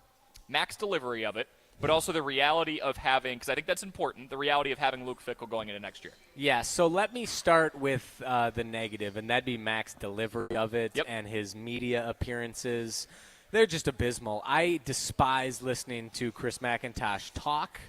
It is not enjoyable. He sounds like a politician. He says a lot of words without any substance behind it. It's word salad. It is, yes, it is so frustrating. He never actually answers any questions, which is really annoying as a fan who just wants answers about the program I care so deeply about. And I think that opinion is almost universal amongst Badgers fans. And I think the biggest issue that Wisconsin football has had specifically is with the administration, whether that be lack of funds or organization and how they've approached NIL. Overall, I think this is a bigger Chris McIntosh issue than it is a Luke Fickell issue, which brings me to my less popular take that, as I mentioned when Terrence was on the line, I got demolished on Twitter for posting this video where I essentially said, Luke Fickell's back, and I'm happy with that. I believe that Luke Fickell is still a good coach deep down, and that he can succeed. And I want to see him succeed at the University of Wisconsin, despite all the evidence to the contrary, because he has not been good. He has been a very poor coach during his time at the University of Wisconsin. So I completely acknowledge all of the faults, all the areas in which he has been lacking since he has gotten to Wisconsin. We've talked about the numerous ones during these post-game shows. But I still think, and we got a glimpse of it tonight and finally got a result to go along with it, where he is a good coach. He does know how to motivate guys. He knows how to get guys rallied around himself and his vision. And he's always been a nasty, sort of tough, blue-collar kind of dude. He wrestled. He was a state champion wrestler at Ohio. He's a defensive-minded guy. And we're seeing, I think, the fruits of his labor and his vision now with this defense that plays with an edge we haven't seen since the peak Jim Leonard days, at least tonight. That was like a peak Jim Leonard defense type of performance. So just the news that Fickell's back, I like it. I want to see Fickell succeed, and I think he can. And tonight we finally got concrete evidence that it is possible for Wisconsin football to succeed with Luke Fickell. So, again, at least for tonight, I'm vindicated. With the Luke Fickell, the declaration that he will be the head coach in 2026, I was of the belief when I heard that statement, even before all the media appearances that followed, that Luke Fickell should have to use the next 4 games, even if we go 0-4, as an audition to keep the job. So I, didn't like that we were essentially looking forward to 2026, a.k.a. that's essentially saying we're writing off 2025 as a lost year. No, are we going to make the bowl game that everyone was hoping we'd go back and make and start a new 20-plus year streak? Probably not. But the idea of an athletic director writing off a season with a third of it left didn't really resonate well with me. I thought he should have put this challenge forward in the next 4 games, which, by the way, if he did that, today's a hell of a start Beating the 23rd ranked team in the country, I thought the next 4 games should be declared as a tryout. And if there was going to be any statement at all for the sake of clarity, it was going to be we're going to evaluate everything based on the next 4 games. Not we're going to evaluate everything in the offseason, but I can tell you this, Luke's your guy no matter what happens. Because, yes, it provides clarity for the players, but it also gives the coaching staff and this team the luxury of, if they want to sit back and do nothing, which we saw today they clearly won't do, nothing's going to happen. Nothing's going to happen, at least to the head coach. Everything else will get evaluated. Mertzy, what was your thought on the message and the delivery of it? Yeah, that's a really good perspective, Corey. And Riley, I appreciate you coming out with the nuanced view on this about how it was articulated vaguely at best. Yeah, at best. At best. It was very poor. And the thing is like, if you feel good about that, Chris, don't. Like, that's not what fans need to hear. You're not a politician. I realize you are to some level, but come out and just be you. Like, I know you care about this program. I know you're invested in this program. I know that you see the flaws in this program. I know you know what the flaws in this program are. What I appreciate, I guess, on some level is that he probably still had a chance to pull the plug on Fickell and save his own skin, and that's gone. Yep. He tethered himself to this ship. So obviously he believes in it. So more credit to you from that respect. Where I have a problem is that you brought in a guy 3 years ago who was the hottest coaching prospect in the country, an unimaginable coup for Wisconsin. You're $27 million in 3 years in, and the train has gone off the tracks. Now, I'm not saying there should be punishment for that.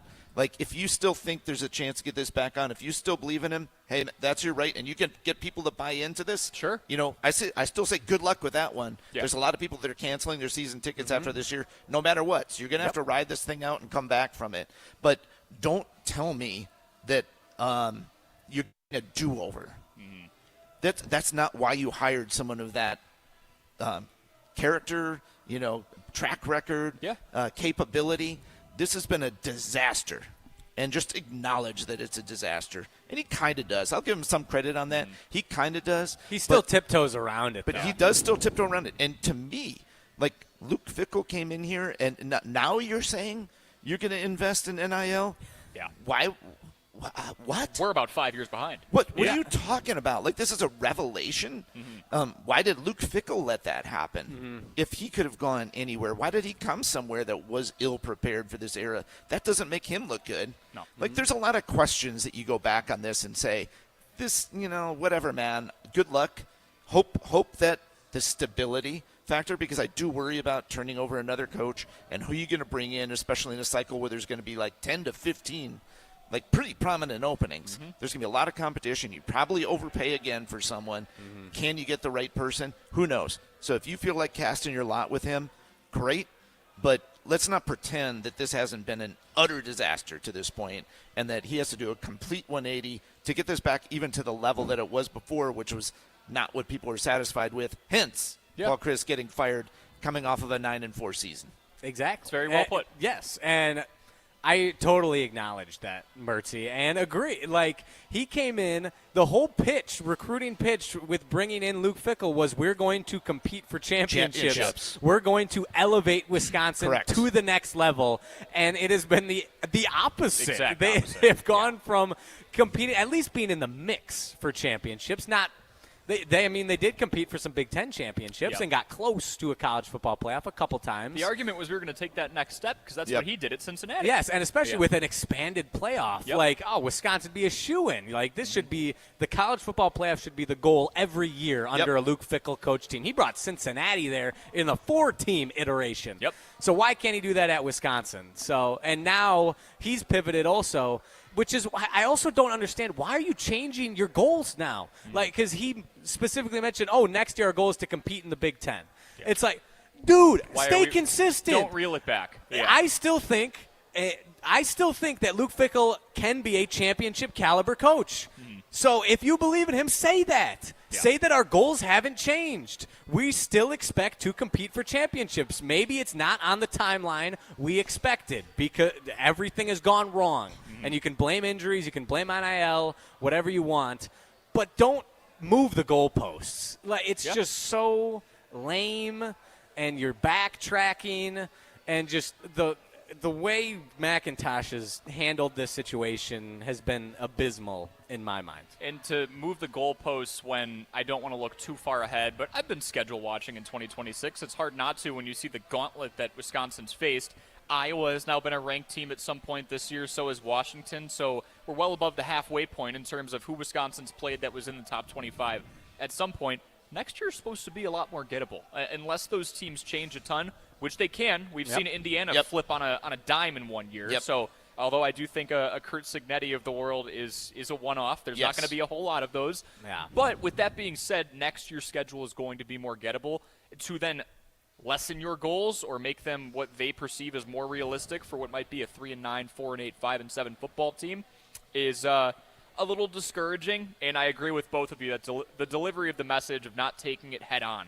Of the one thing he did straight up answer, and I will give Jason Wilde credit for this because he gave him no wiggle room for it, is Jason asked him on Wilde and Tausch earlier this week, do you have the financial wherewithal to cut ties with Luke Fickell if you had to? And Mac had no choice but to say yes or no, and he said yes. And then he said if I had any reluctance of Luke Fickell being able to guide this program in the right direction, I would have cut ties already, or I would have made those changes. I'm paraphrasing at that point. But he said if they felt that they needed to do the buyout, they could do it, and they're not going to.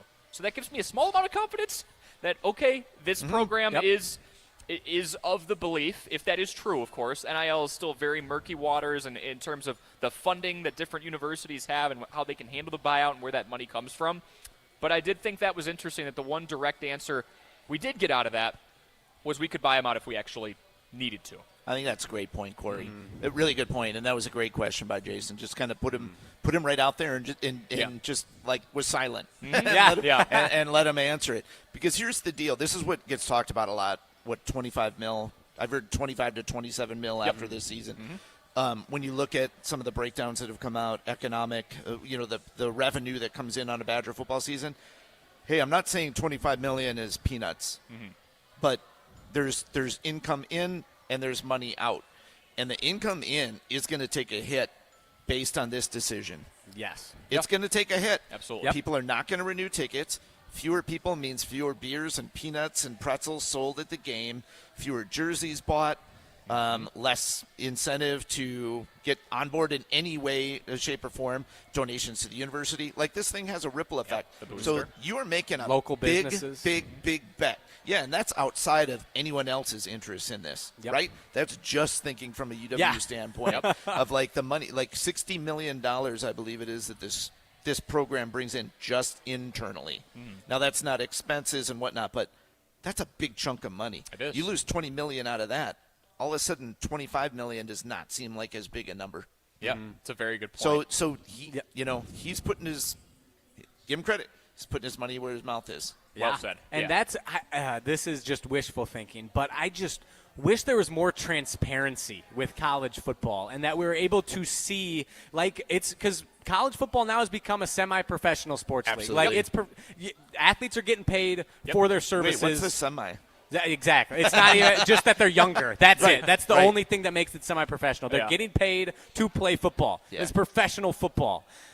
So why, just because they're technically still students and student athletes, we don't get to know where the money goes? And it'd be a lot easier to pin the blame and figure out what the issue is if we knew exactly how much money was going to what specific thing and where all these channels are going. Because if they, which it sounds like they weren't, if they were investing as much money as Ohio State and this is the product we get in the field, it's pretty clear that it's on Luke Fickell.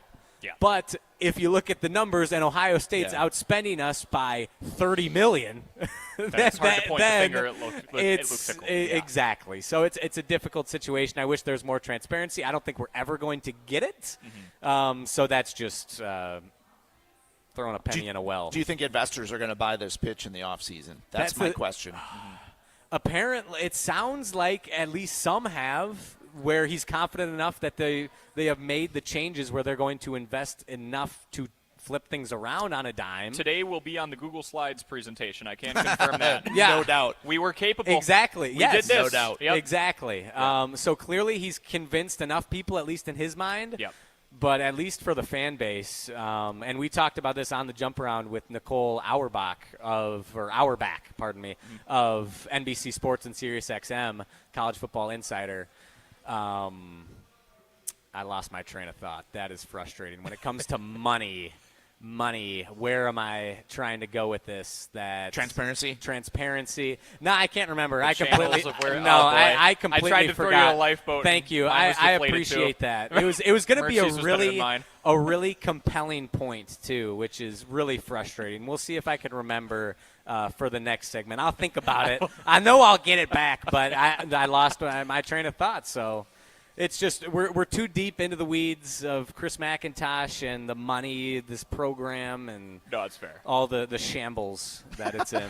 Well, despite the win today, I was the win going was to say, awesome. I did want to take at That's least Mr. one Optimism. segment. Yes, yeah. I did want to take at least one segment to just acknowledge the state of the program, and no matter what happened today, that is what happened earlier this week because a lot has gone down since the last time we did this post-game show. But next segment, we're going to go back to celebrating the win because we can for now at least. Yes. Yeah. So, we will do that. We'll do helmet stickers and looking ahead to Indiana, 11 a.m. kick a week from today. This is ESPN Wisconsin College Game Day, brewed by Coors Light. Post-game reaction continues next. This is ESPN Wisconsin College Game Day.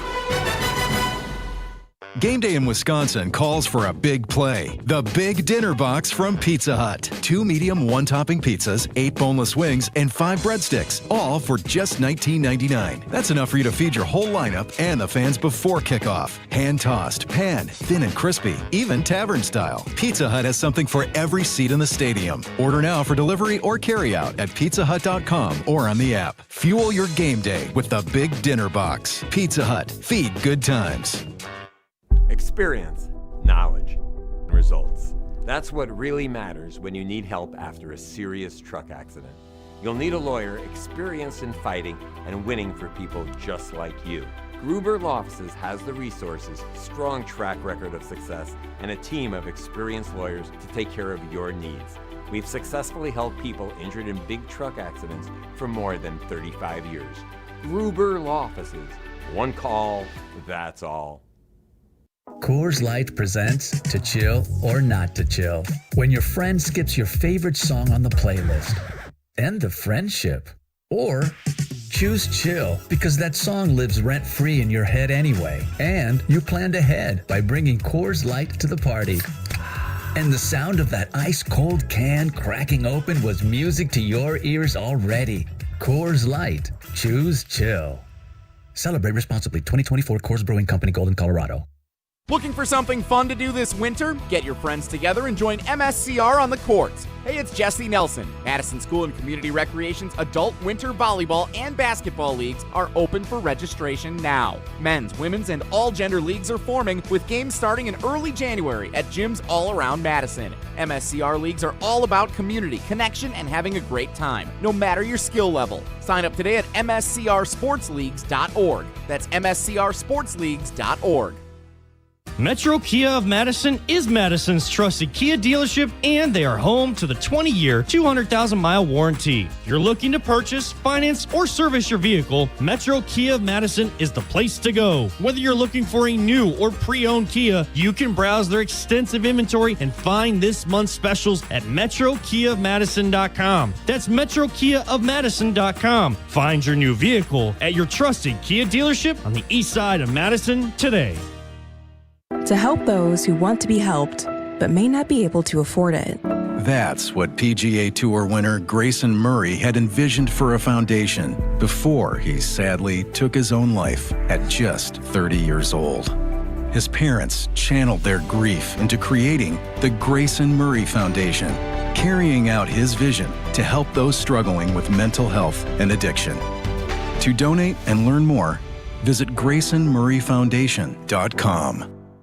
Now's the time to plan your total experience getaway to the Island Resort and Casino. With over 450 hotel rooms and a luxurious spa, relax in style before diving into non-stop casino action. Watch your favorite teams on the big screens and enjoy great food and drinks at T. McSee's Sports Bar, or savor top-tier dining at Horizon Steakhouse. Then amp up your night with live music and comedy. Head where the big game, big wins, and big fun come together. The Island Resort and Casino. If you're looking for a special piece of jewelry for any occasion, Condon Jewelers is always there for you. Condon Jewelers has the best selection of jewelry you'll ever find and guaranteed to have the lowest prices in the Madison area. Free shipping is always available. Visit CondonJeweler.com or call 241-3406 and ask for Jim, the owner, who's at the store every day. Shop locally. Condon Jewelers, the jeweler on the east side, the jeweler on your side. This is Derek Engler. You're listening to a Good Karma Brands radio station, 100.5 ESPN WTLX Monona, Madison.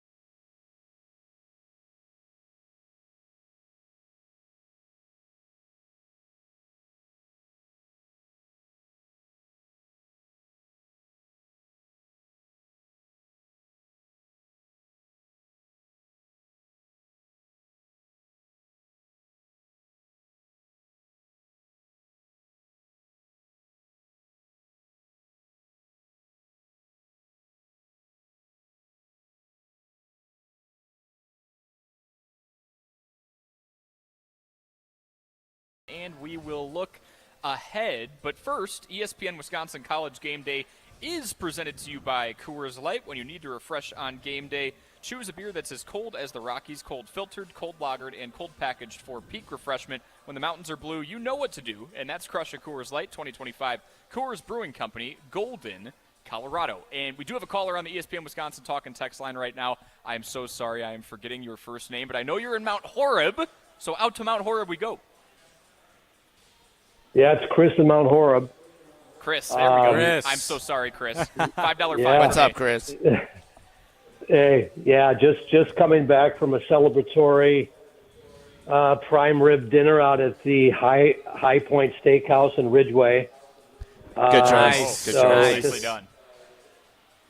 Yeah, feels good. It's just it's been a long time coming, and you know, it's one of these things where you get down, and this is one of these seasons where it just felt like, okay, I'm just not going to follow what's going on. But you just, for somebody like me who's been, was taken to my first Wisconsin football game in 1973 against Wyoming.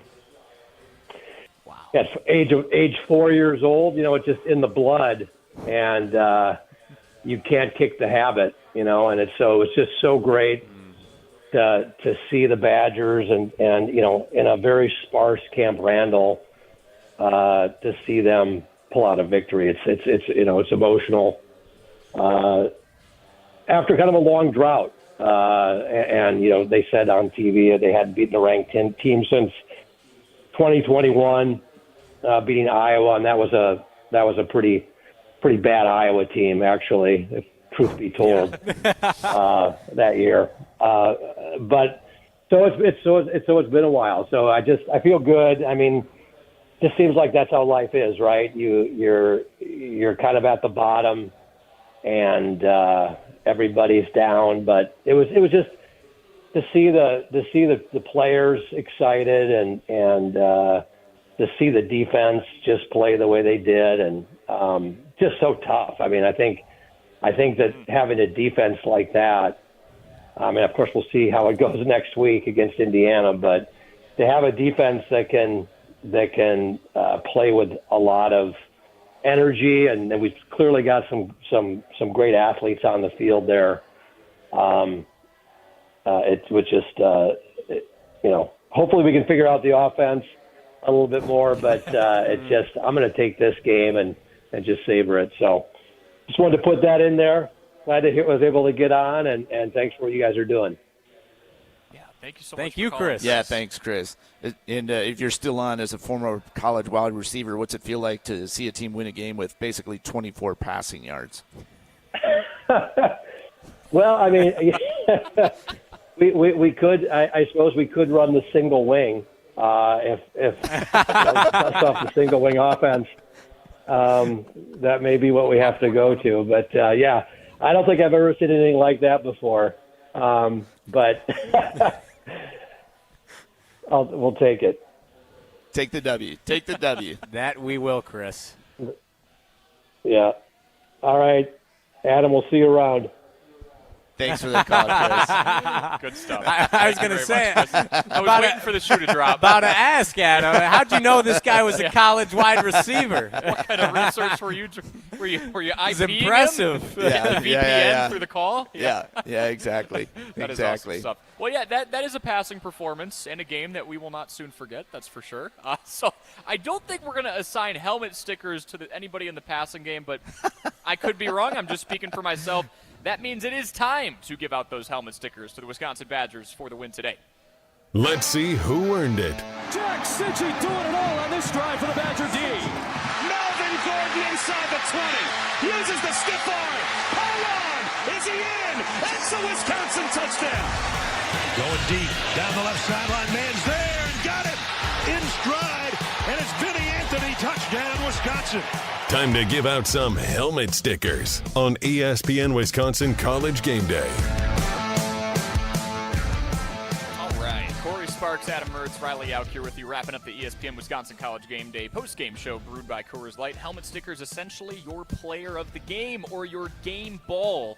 I can kick us off here by just giving one to Ricardo Hallman because he was on the other end of a remarkable one-handed catch by Denzel Boston after a costly sequence of events for Wisconsin that gave Washington a short field.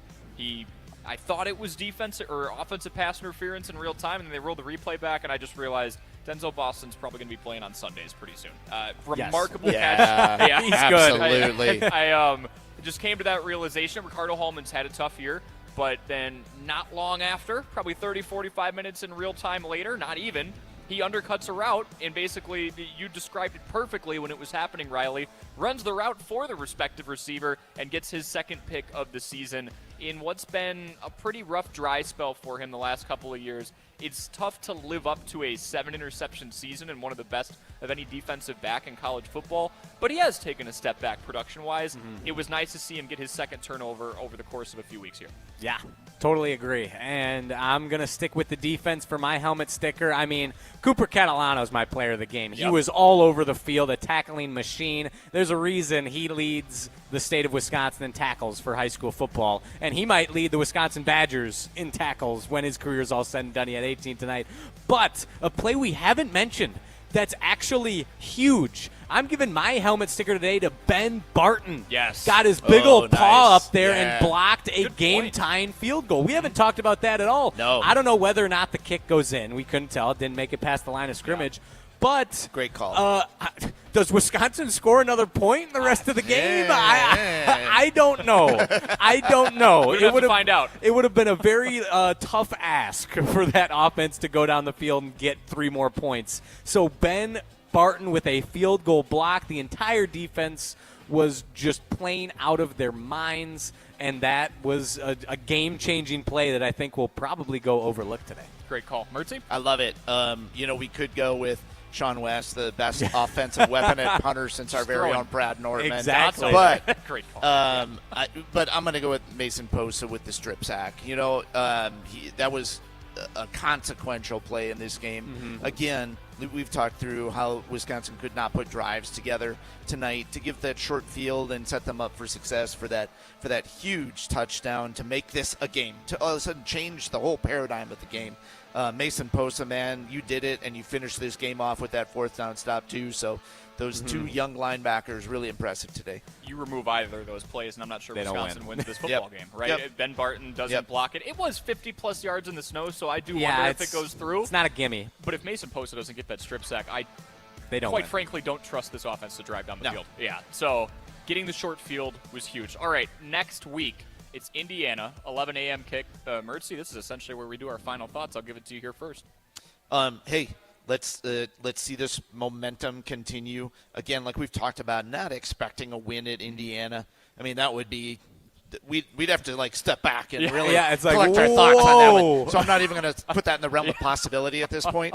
But if this falls flat, if they come out and this is a domination from Indiana and people look disinterested and there's more disorganization on the offensive side of the ball or even the defensive side of the ball, then you're like, what? Last week was a fever dream and that's all it was, and you just caught everything at the same right moment, lightning in a bottle, what now? Just throw out all the phrases here. But you have to make it count. You have to make it count, guys. So go out there. You've got nothing to lose once again, and make Indiana sweat a little bit, make it interesting. I'll be looking for that positive body language next week for sure, too. Everybody was fired up from the get-go here. You knew they had a chance in this fight as soon as the freshman quarterback and Carter Smith goes out there and gets animated, or Catalano gets up and throws a fist pump. Riley, your final thoughts from today? Yeah, I think you could make the argument, even with the lack of offensive output today, that this was the first complete 60-minute game we have seen from a Luke Fickell coach team at Wisconsin. Agreed? Wow. I'm with you there. Can you name any others? No. The Rutgers was close. That was last the, year. that was That's the closest. The only thing that I can offer. But that game was still close. One half of football it was. Before they took over, and that's typically how they've operated against lesser teams. They'll let them hang, and then they'll blow them out in the second half after they figure their stuff out. Today, from start to finish, that defense was on one. They were dominant. Like you've been saying, Mertzy, they forced Washington to make mistakes. And if they can do that next week against Indiana, I think they can hang around and make things interesting. Indiana, they're so talented. They're such a good football team. Kurt Cignetti, I think, will put them through the ringer this week after their close game against Penn State. So none of us are expecting a win against the Hoosiers. But if they play like they did today, with hopefully a little more passing, just a little. We're not asking for too much. Just any semblance. 200% more passing. Literally. Your punter cannot lead in passing next week. Yes. If a quarterback leads the team in passing next week, that's a step forward. That is growth. That is positive momentum. And that is something good they've been building on, and I think they can keep it close with Indiana. So I am so happy. It is so refreshing and relieving to finally see the Badgers get a win and see these players and this coaching staff happy and fired up. And now let's keep it rolling. Yeah. Let's keep the good vibes rolling next week against Indiana. Come on. I reflect what both of you guys say before we wrap it up. Mertzy, you brought up validating this performance. Let this be the first of many. Don't let this be the one-off where 5 years from now it was a blip in the radar and the Luke Fickell experiment really never came to fruition. But that win against number 23 Washington was sweet. But then everything went back to normal. Don't let that be the storyline. Let it be the turning point. There's a lot of freshmen out there who are going to get better. They're going to get more mature. They're not going to commit unsportsmanlike conduct penalties on crucial 2-minute drive situations, and they're going to get cleaner, and all of a sudden it's not going to happen overnight, obviously, but you're going to build in a good direction. You don't have to win next week. If you do, we're having a whole other conversation. Yeah. But have the positive body language, hang in there with them, put up a fight, and make sure that your punter is not leading the game in passing. I think those are all very tangible, realistic expectations to have. That's doable. Yeah. We can check those off. Yeah. We can consider those wins. On Wisconsin, baby. A 13-10 winner. It feels oh so good. If you hung with us through the whole way, thank you so much. For Adam Mertz, Riley Yauk, my name is Corey Sparks. Owen Dimple holding it down at the ESPN Madison Everlight Solar Studios on 100.5. This has been ESPN Wisconsin College Game Day, brewed by Coors Light. Post-game reaction continues next. This is ESPN Wisconsin College Game Day. Madison's financial challenges need a Dane County-based bank. Starion Bank is a full-service community bank that delivers quality big bank services with a local approach. We are proud to be there for any budding entrepreneur or small business